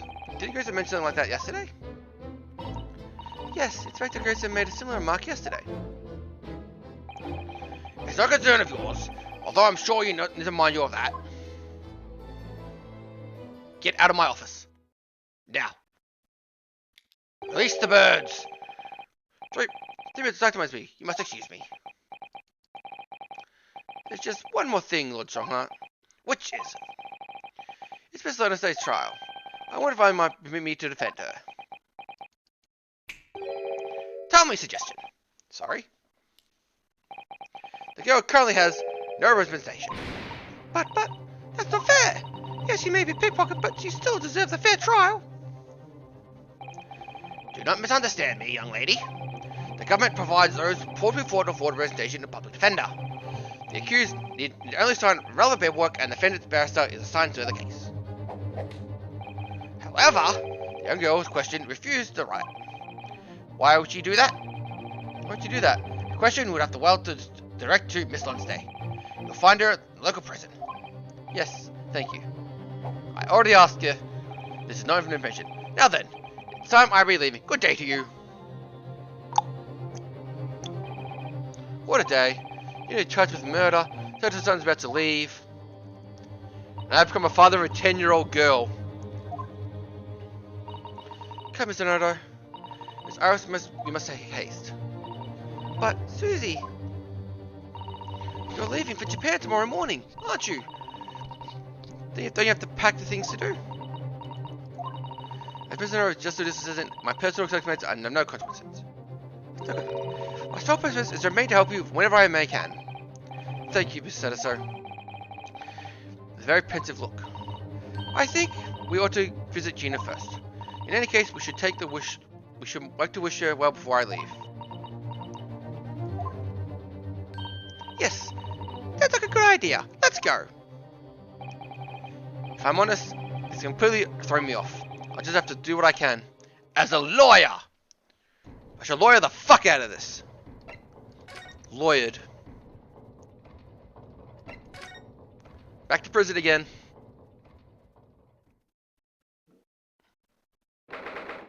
16th of April. Local prison. Cell 13. Ah! Hello again, Gina.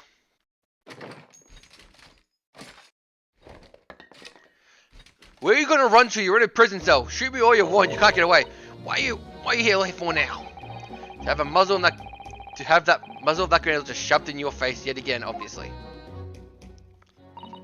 I think I need to improve the way you load the ammunition to that thing, don't I? Don't give her a better way to load the gun. Look, you can come as many times as you like, but I ain't got nothing more to say to you.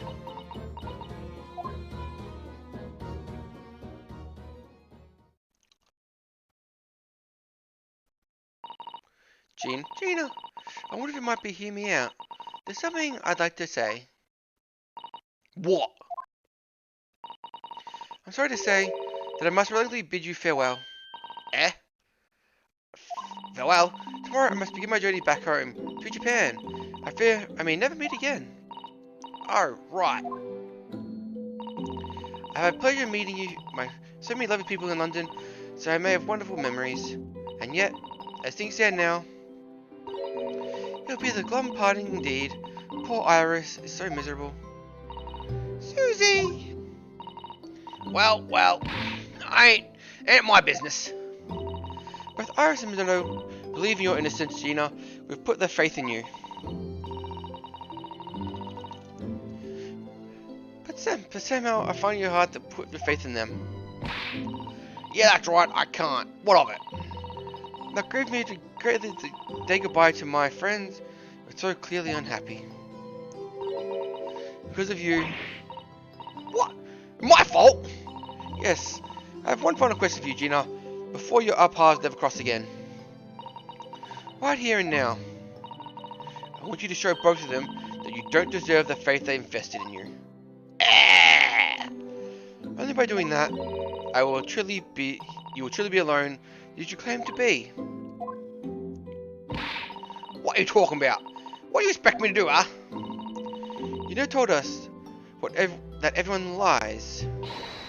So prove it by meaning one of your own untruths.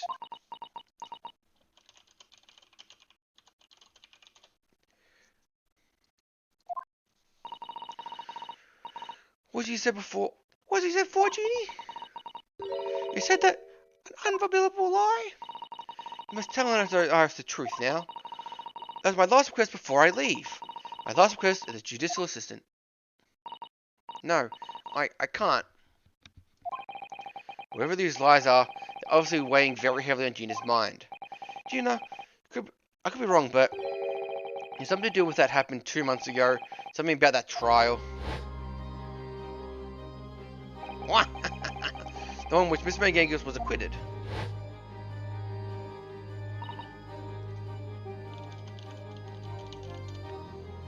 Ah. The case of mysterious murder took place inside the omnibus. You called the witness by the prosecution. And what was it about? Yeah, you're right. Because in that trial, I lied. I lied like you wouldn't believe. Will you tell us about it now?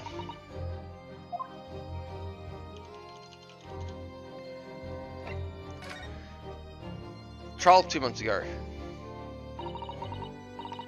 Like I said, it all happened 2 months ago. The coppers got on me and shoved me into the witness stand. Based on your testimony, Miss McGill was declared innocent. Yeah, well, the thing is, I lied about the whole bunch of stuff. I knew it. What sort of things did you lie about? I didn't understand that was the truth.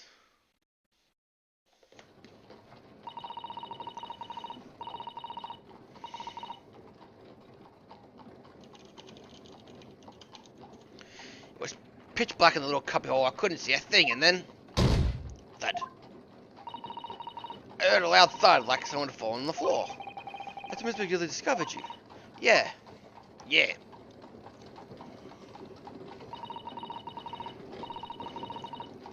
He pulled me up under the seat, set me next to the dead man. There wasn't much to the side of the scene. I looked at my hand and it covered in blood all over them. I was so scared I couldn't even speak. You had his blood on your hands? In other words, you were screening other witness on the roof deck saw through the skylight.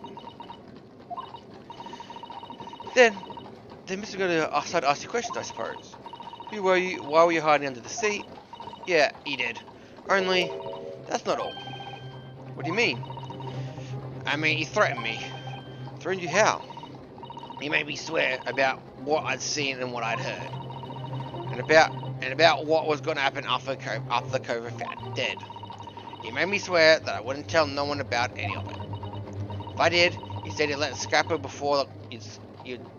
scrape her before the coppers showed up.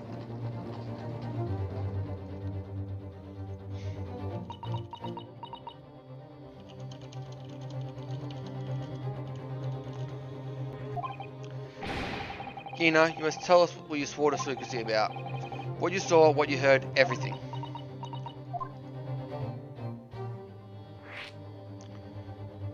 Jesus. Then Mr. Gill made you swear not to tell anybody what you saw. But you were in the pitch black compartment under the seat the whole time, weren't you? Yes, with Mr. Gill sitting above your head, if I remember correctly. Yeah, that's true, but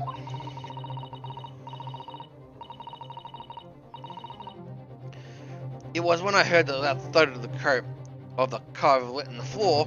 I let a little bit of scream. I couldn't help it. Mr. Gill had heard that and dragged me up and bent me by the arm, and that's when I saw it. He was on the floor next to Yogi's had been stabbed. A disc, bright and shiny. A disc? A disc? Do you mean? Yep, that's it. The one what he took off me in the Willie Banks. So the music disc. So the music box disc was there on the floor of the Gremlin bus. Not for long, Mr. Guild spotted it straight away. He picked it up, smartish, and stuffed it inside his pocket. So that disc was the omnibus 2 months ago at the scene of the murder.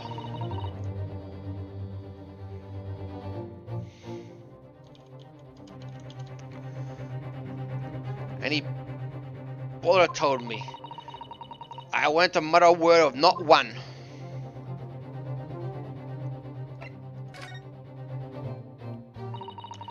Because it was dark underneath the seat of the cab, I was straining my ears the whole time. After a while, I heard the door, footsteps inside the cabin. Presumably that was Mr. Gill getting on board. Nah, not him. Oh? Because it definitely make out the two people. In that case, it's like there was Mr. McGill and the victim. The thrice-fired Mason.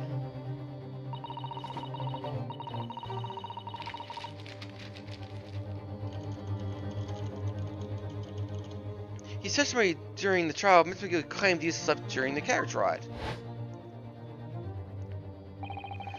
But I was never in the carriage. They're fast, and let's come down to it. And your testimony, Gina, supported this.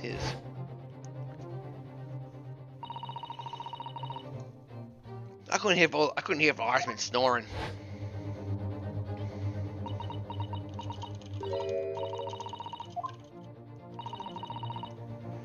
And the other one was asleep.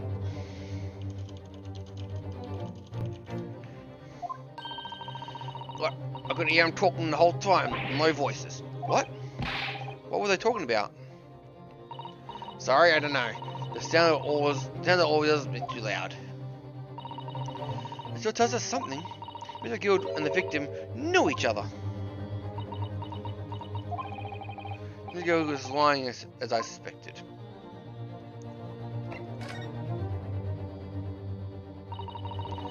I think we're going to take long before. I don't know if it takes long for someone rise the alarm and bloke being killed.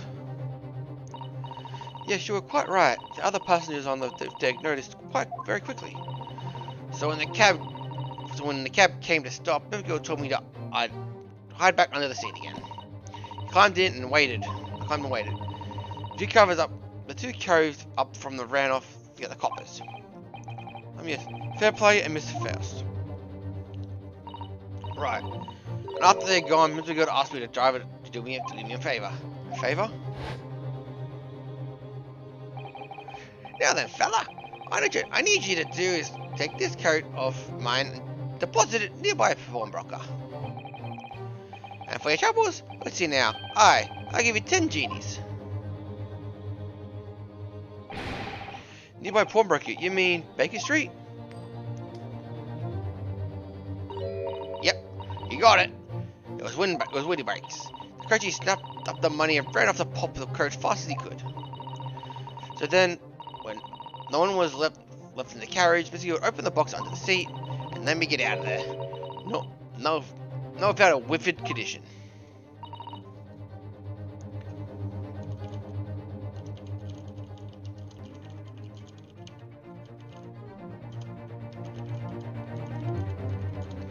I see.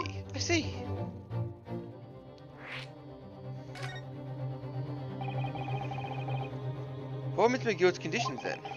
For letting you go free, I mean. Not telling us so. Not for a fine about what I saw and heard. And there was something else as well. There's more? Yeah. This is the most important thing, he said.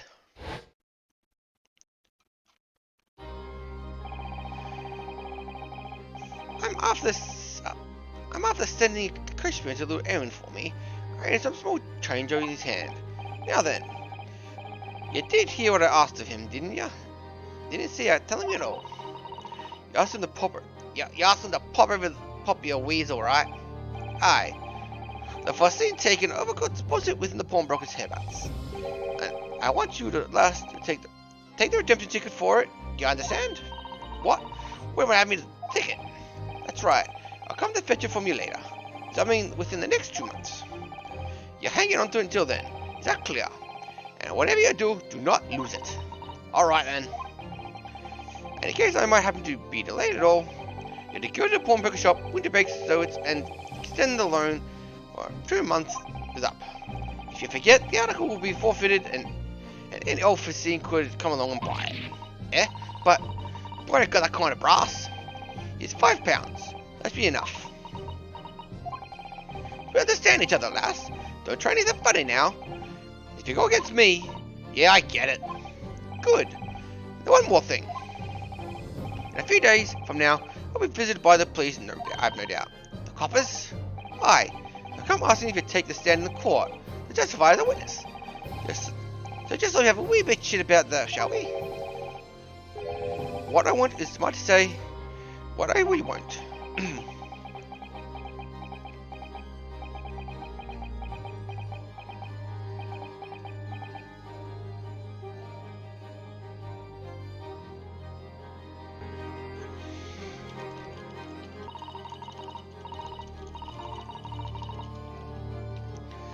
After he'd gone over to him, I picked it, got as far away as I could. I had a pawnbroker ticket and blush in the bushes near the thing.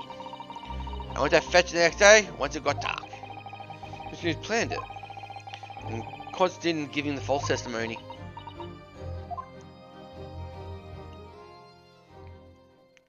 Oh.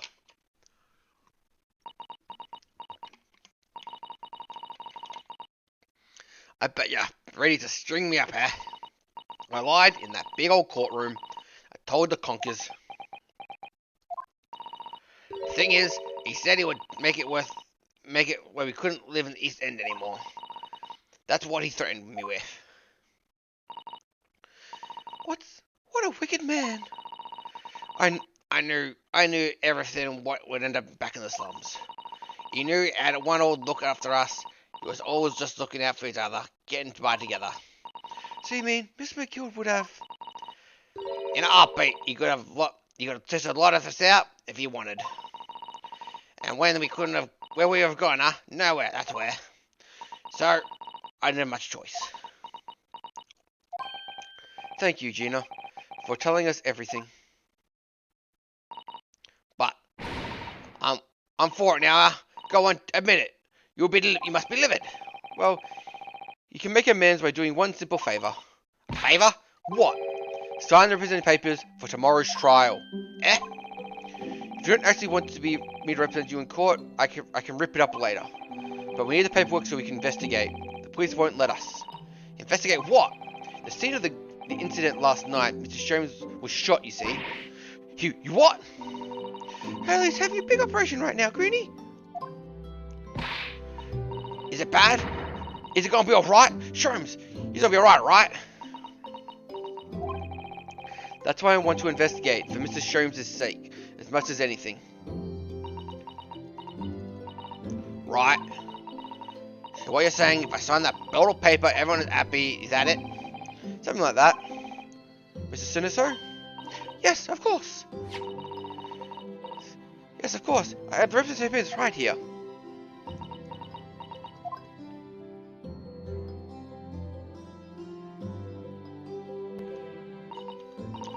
I don't need... No one's sticking up for me, though. No lying, nothing.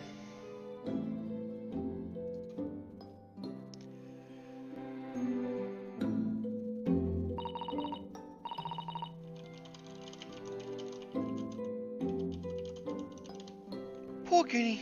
She seems so lonely. Well, at least we should mean to investigate the crime he was making now. Yes. Let's perhaps come back to visit Guinea's when we're done there.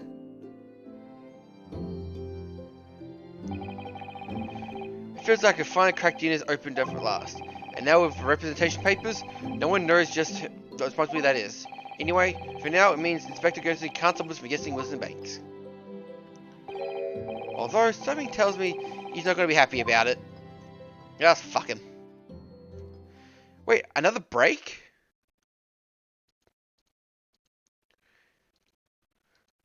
There's been 3 breaks in just the setup.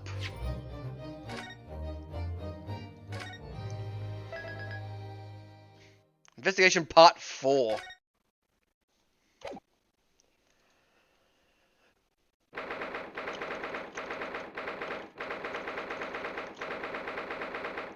Of April, 1:26 p.m. Windbreaker Pawn Bakery. Here we are again at the scene of the crime. Now that it's trusted representation papers Gregson's face, it makes it matter for them. It's a last trial. Last trials do go forever. But it's most of these right games, there'll be investigation, trial day, investigation, trial day, investigation, trial day. This one's been four investigations. I guess there's only going to be one trial day. Hello, Inspector. Do you have a minute, please? What is it now? Go home and get some rest. Here you are, Grixie. Here, Grixie. Representation papers. Your ladyship? How? I don't believe it. How the devil are you going to be that stubborn, Reberash? Sign that. I salute you. Good work about this. I see you've been very busy here as well. How about some tea? A special blend designed to relieve fatigue.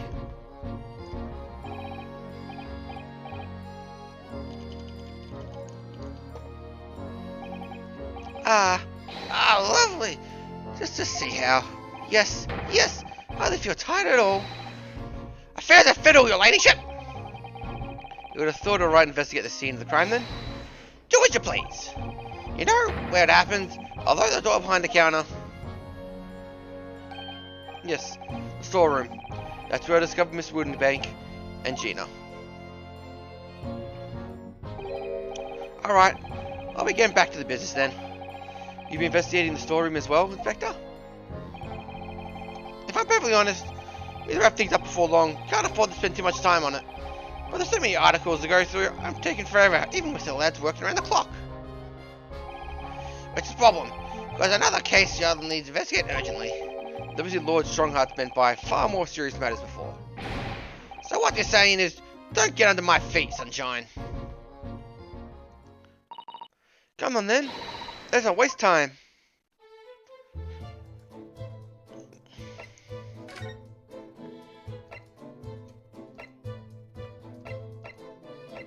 It's not here.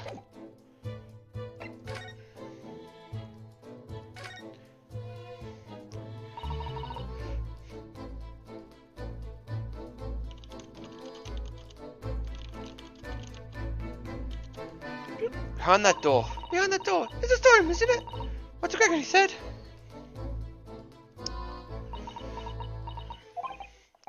Yes, and that's where I saw the dreadful scene last night. Although a little window is the door.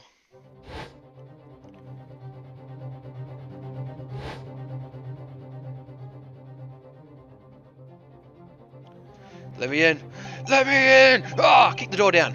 High kick! High kick! High kick! And breaks down for some him. As accused and accused people of invitation, we have the right to examine the scene, so we must make it through the investigation. Yes, of course, we will. Behind that door. That's the real scene of the crime. Don't worry, if there's any clues in there, I'll find them. Let me through the door now. Yes, finally.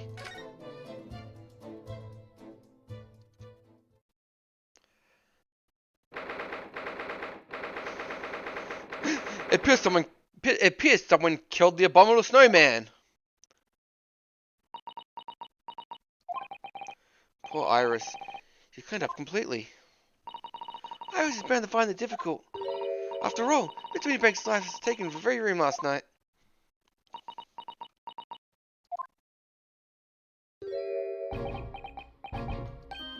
Ah! Wait, Inspector! What is it now, sunshine?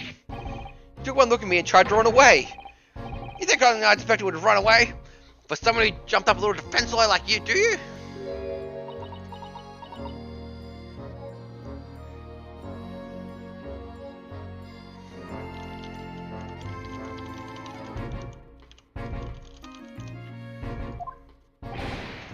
I just, well... Oh, God, I did it again. I've never seen a relationship look like that before. It's the thing. I didn't know what to say to her. You're running away from me. You're running away from the 10-year-old. Oh, she is 10. I'm afraid this is all a little much for young Iris. Some gentle reassurance might go a long way, perhaps, Inspector. Eh!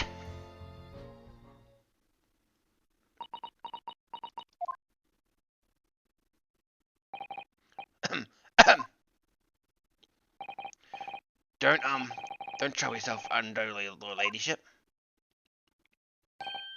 I mean, at least you're not dead, are you? You suck at this, bitch! Oh, God, I said bitch again. I gotta stop doing that. Fuck. I don't think that went very well. Is it that obvious? Why?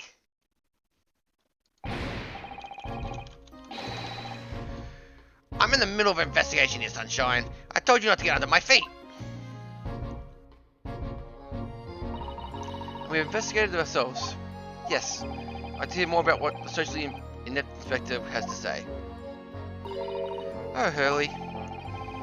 And inquired how Southern Central operation is going.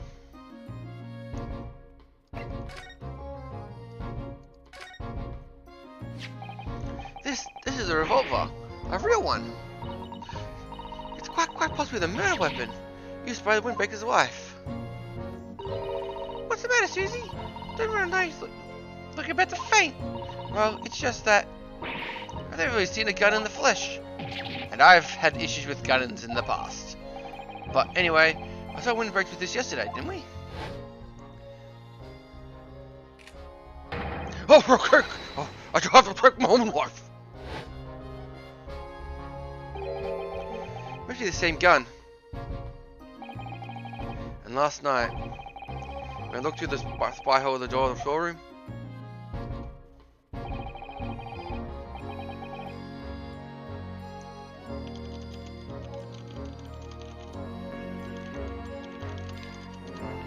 it's the same gun I saw in Guinness' hand.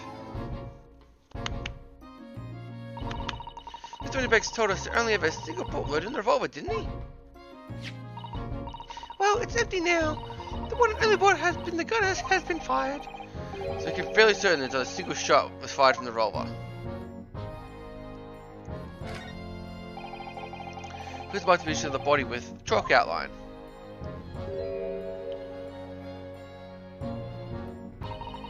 Poor Mr. Windybank. He's a nice old man. Well, we got shot once through the heart. Most likely, the fellow died instantly. He wouldn't have felt a thing.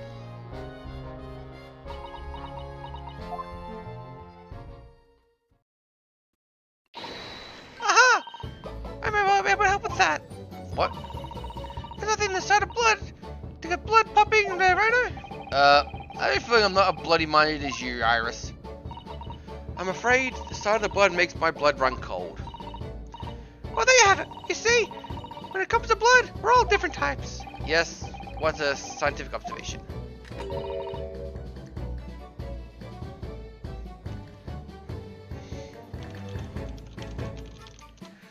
You need to see this.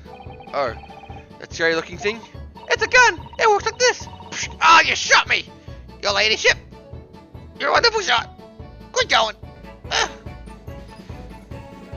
don't have actually come up with the name of it yet. But she's just seeing the action, you'll understand what it does. Now watch!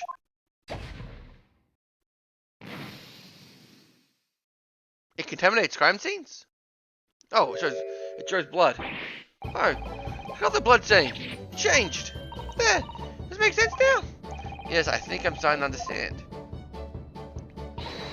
Good. It works on the principle that different people have different types of blood, you see?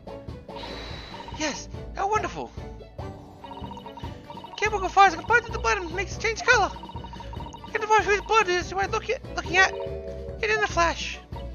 Oh, what a fabulous invention, Iris. It is, isn't it? I bet you need.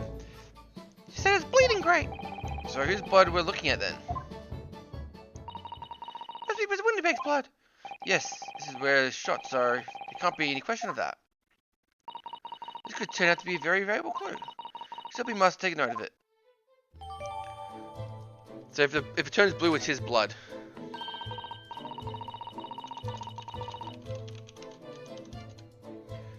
keep testing, adding up the results in the other portfolio. As long as I've read it left shore.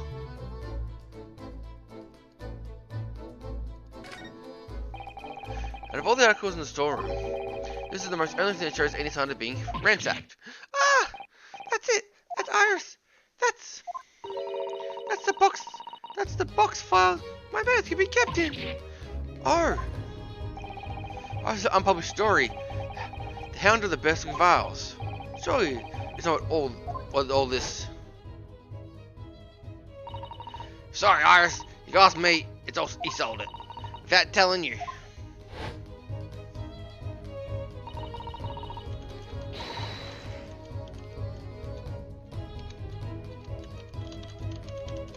You must check inside the box at once. Yes!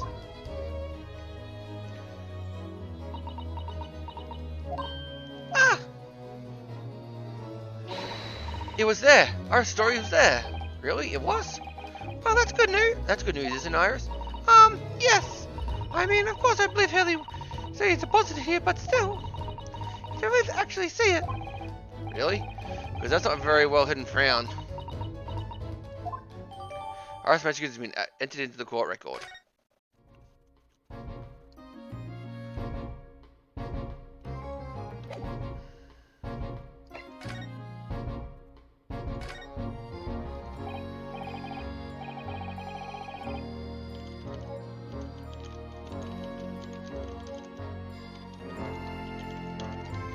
Oh, Inspector, what do you make of the crime scene here? Pshaw! I've got my own eyes, haven't you? Use them. That's what it looks like. Nothing more, nothing less. Iris, could you lend me a hand? So, Gypsy, what do you make of the crime scene here? Oh yes, my ladyship. Allow me to humbly explain. Last night, shortly after hour 1 o'clock in the morning, Scotland Yard police attended the scene. One and only door to the storeroom was found locked from the inside. It was locked from the inside. The lock appears to be broken now, though. Is the police officer doing? Quite right, ma'am. Quite right. We took the liberty of smashing the door in humbly as possible. Oh, As you can see, the victim was discovered prostrate on the floor thuswise. Next to her form body was discovered the vile gutter child. You're talking about Guinea? She's my friend, you know, Inspector. Fuck. This Sunday, the helpless girl was curled up on the floor, dead to the world. she's still alive, you know. Yes, I saw her. She appeared to be unconscious. And I'm afraid to say, she had the gun was used in her hand. No!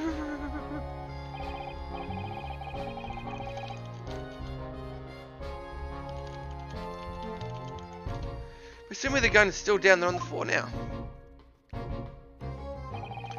In her pocket, we found the key to the door as well. What? The key to the storeroom? As you say, the storeroom has been locked from the inside, Inspector. Correct. Which all leaves her hellship friend In something of a sticky situation, I'm afraid. Obviously, my better opinion is all that some sort of misunderstanding. Of course it is, Inspector. Of course it is. Animal Insurance Operation.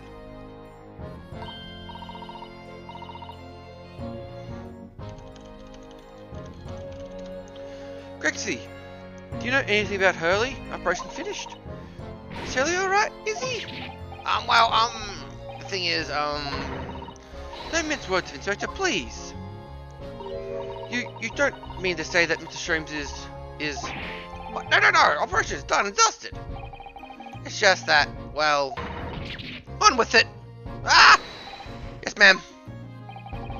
There's something called general anesthetic. It's the latest thing, renders whole body insensitive. Whole body? Anesthetic? Is that even possible? It means operation came to complete while the patient is fast asleep. Goodness, in the part of Japan we could just imagine you provide laughing gas or tooth extraction. The trouble is, the latest thing isn't always the greatest thing. Follow me in. I could get the message worse first, so they took hours for him to nod off. So I hear. Now the operation is they can't get him to wake up apparently. Oh my. No one knows if Stik is still in the system or is just plain Brooklyn exhausted. But anyway, all I can do is sit back and watch until it comes around again. Harley. The moment it opens his eyes, your leadership, I swear I'll get the word straight to you. What a surprise! Imagine life this. Mr. Sholmes is doing things his way.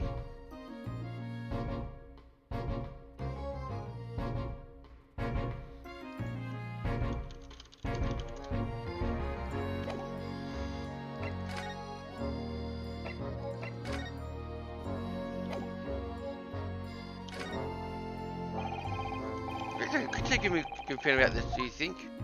We don't tend to share sunshine, not the general public. Exactly. How about some herbal tea?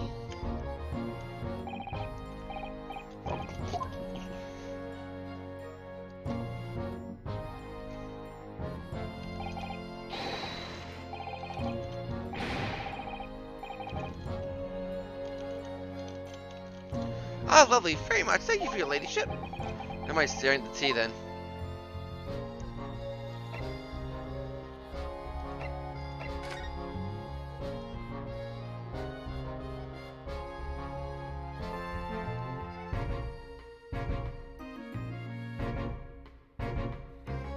I don't see anything in here. Or maybe reading. Maybe we'll flip over the first page if I click on it. Can't have anything out of place. No.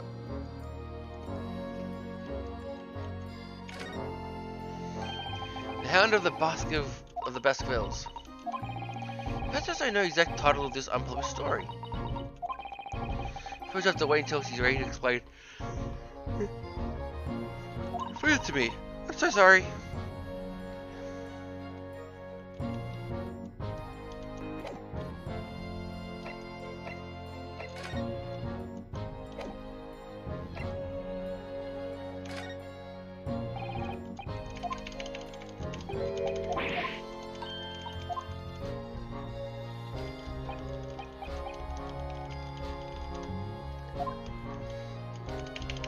Let me skip.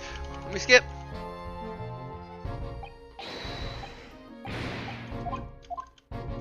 It's Phoenix Wright. Everything's a stereotype.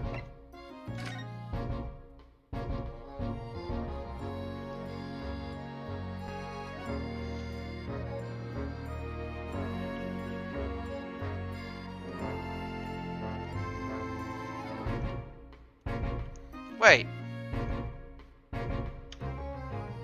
This is the receipt. This is the receipt for the box. Look on the back of this print here. There's nothing written on it. February 13th, 9 p.m. I deposited one small box. Loan amount paid 10 shillings. Mentioned deadline 30th April, 9 p.m. If I get a print redemption ticket, the article was deposited 2 days prior to the incident on the omnibus, it would seem.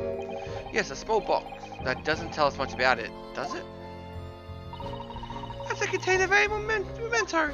I'm kind of wondering. Assuming Mr. McGilly never redeemed the article in question, he still had a ticket. So it's possible that this box is still present somewhere in the shop. Ah, yes. Something Mr. McGilly was posited. We need to investigate. Ah. Ah, fuck. I pushed space again by accident. Fuck. Fuck. Let me skip.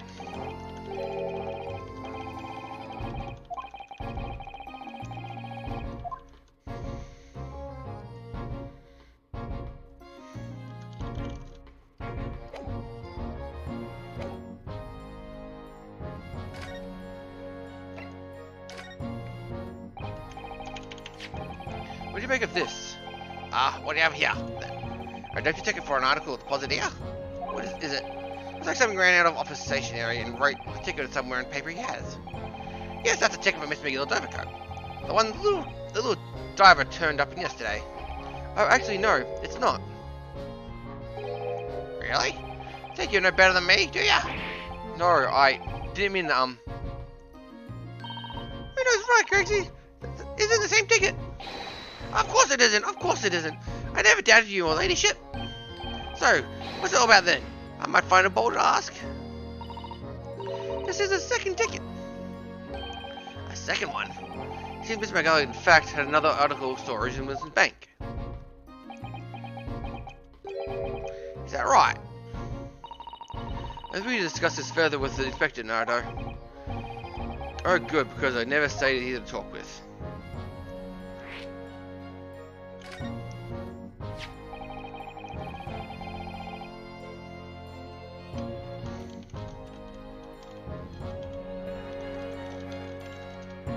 This ticket is one of the pockets of missing landscape code. Eh? You mean to tell me? Yes, there was more than just music box disc in, it seems. I should have insisted the lads keep taking the back of the yard and examine it properly. Well, according to the details on the ticket, Miss McGill deposited another article here within Miss Winniebank Bank. Yes, I can see it right on here. A small box, was it? Do you think you have any idea where it is, Alexi? Any idea at all? Another article belongs to Mr. Kittigos. It could be a very important clue. Well, I suppose it could be.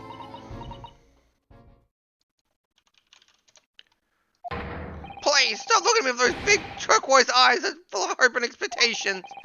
It's too much pressure. I'll lose my marbles. I'll go barking.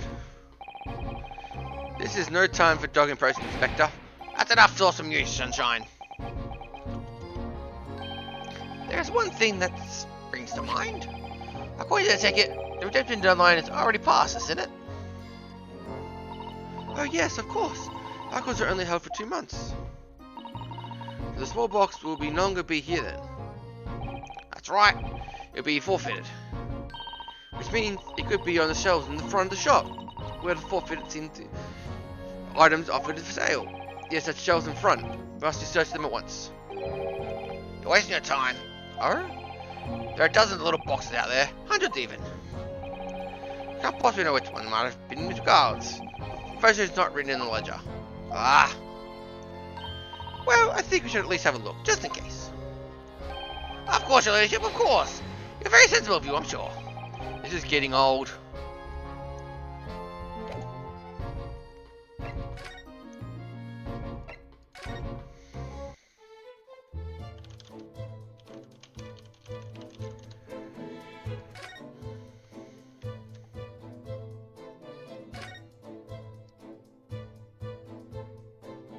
There it is. Yes, so all the items have been forfeited once their original owners offer sale. That's right. I've got all pieces of glass labels on them. There's so many. I wonder if the small box the ticket was for is still on the shelf somewhere. The box we deposited here is just over 2 months old ago. Even if it were, finding the promise is very troublesome indeed. Is there so many boxes? Could it be any one of them? Mr. Sherman said pawnbroker was the safest place to store anything. More secure than a bank vault. So perhaps a small box must go contain something very great value. If that's the case, probably haven't kept it locked. So then we need to find every box that's locked and break them all open. Hiya! Duh! My spine. Why? That sort of misconduct would get you arrested, or what that happen? This takes me back. It's been some time since you done through me.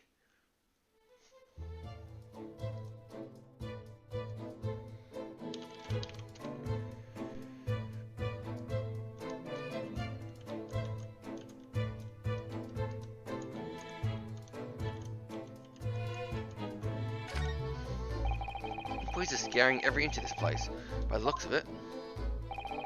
Instructions for the yard to examine every article in the shop, even every ledger book accounts. Every article, but that's a ridiculous amount of work, surely.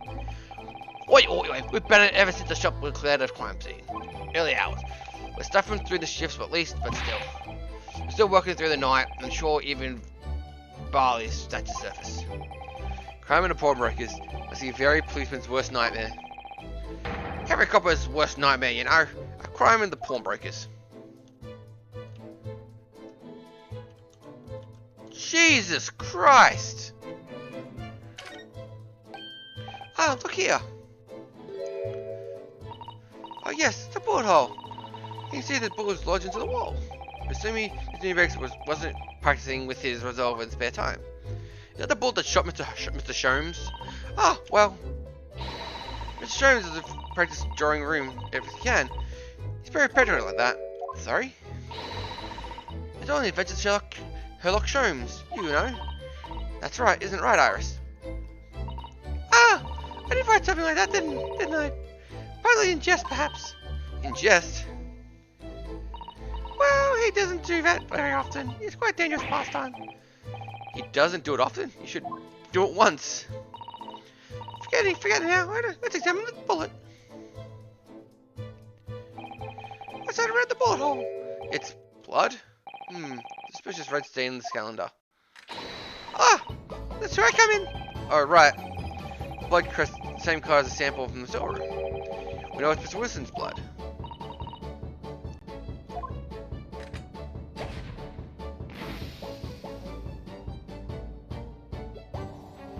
It's green, it's not his blood.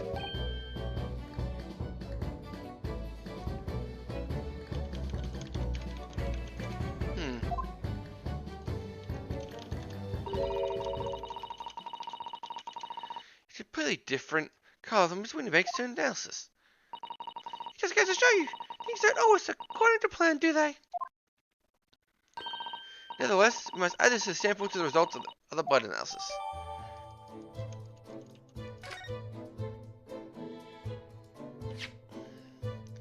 Is it Mr. Sholmes' blood? Unknown.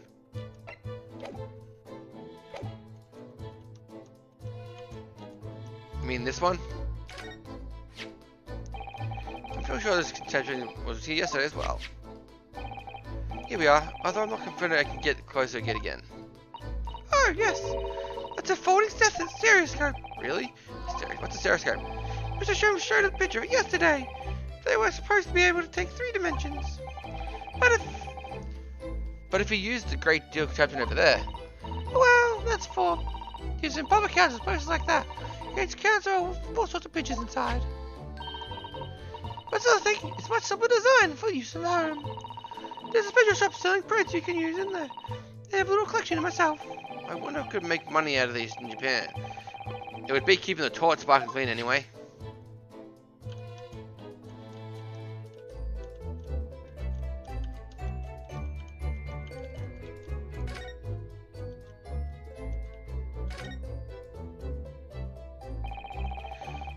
Oh, the archaeology and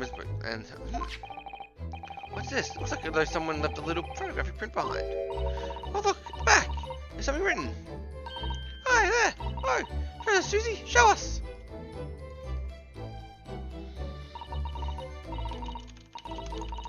February 15th. Article deposited 1 gentleman's overcoat. Loan amount paid £1. Redemption deadline 15th of April, 10:30 p.m. Gentleman's overcoat pawned off for £1. Clearly is a very fine coat, in fact, I think. Yes, must have been the ticket for the overcoat that Greenie redeemed yesterday. And still wearing, which belongs to Mr. McGill, which would have affected the redemption ticket to handwritten on the back of a photograph, though. Since we may just use whatever piece of paper is happened to have at hand. But this photograph of the cat looks very familiar, doesn't it? I'm sure I've seen the exact same picture somewhere recently. Oh yes, you're right, very recently. Same one as Greenie gave us earlier. Of course, Mr. Greenie gave it to the print. What are you waiting for, Baton? Get on it, get it out. Alright. Let's see the cog's turn. I already did it. It is slightly different though. The cat's looking in a different direction. Exactly. No, they're not.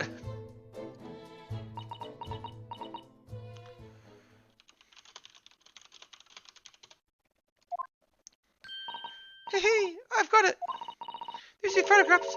Hide an amazing secret. A secret? What does she mean?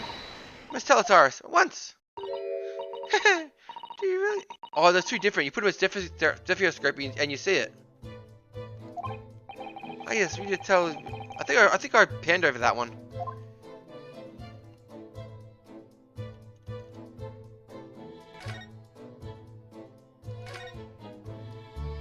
I can't interact with these ones. It turns like a little target if I can interact with them.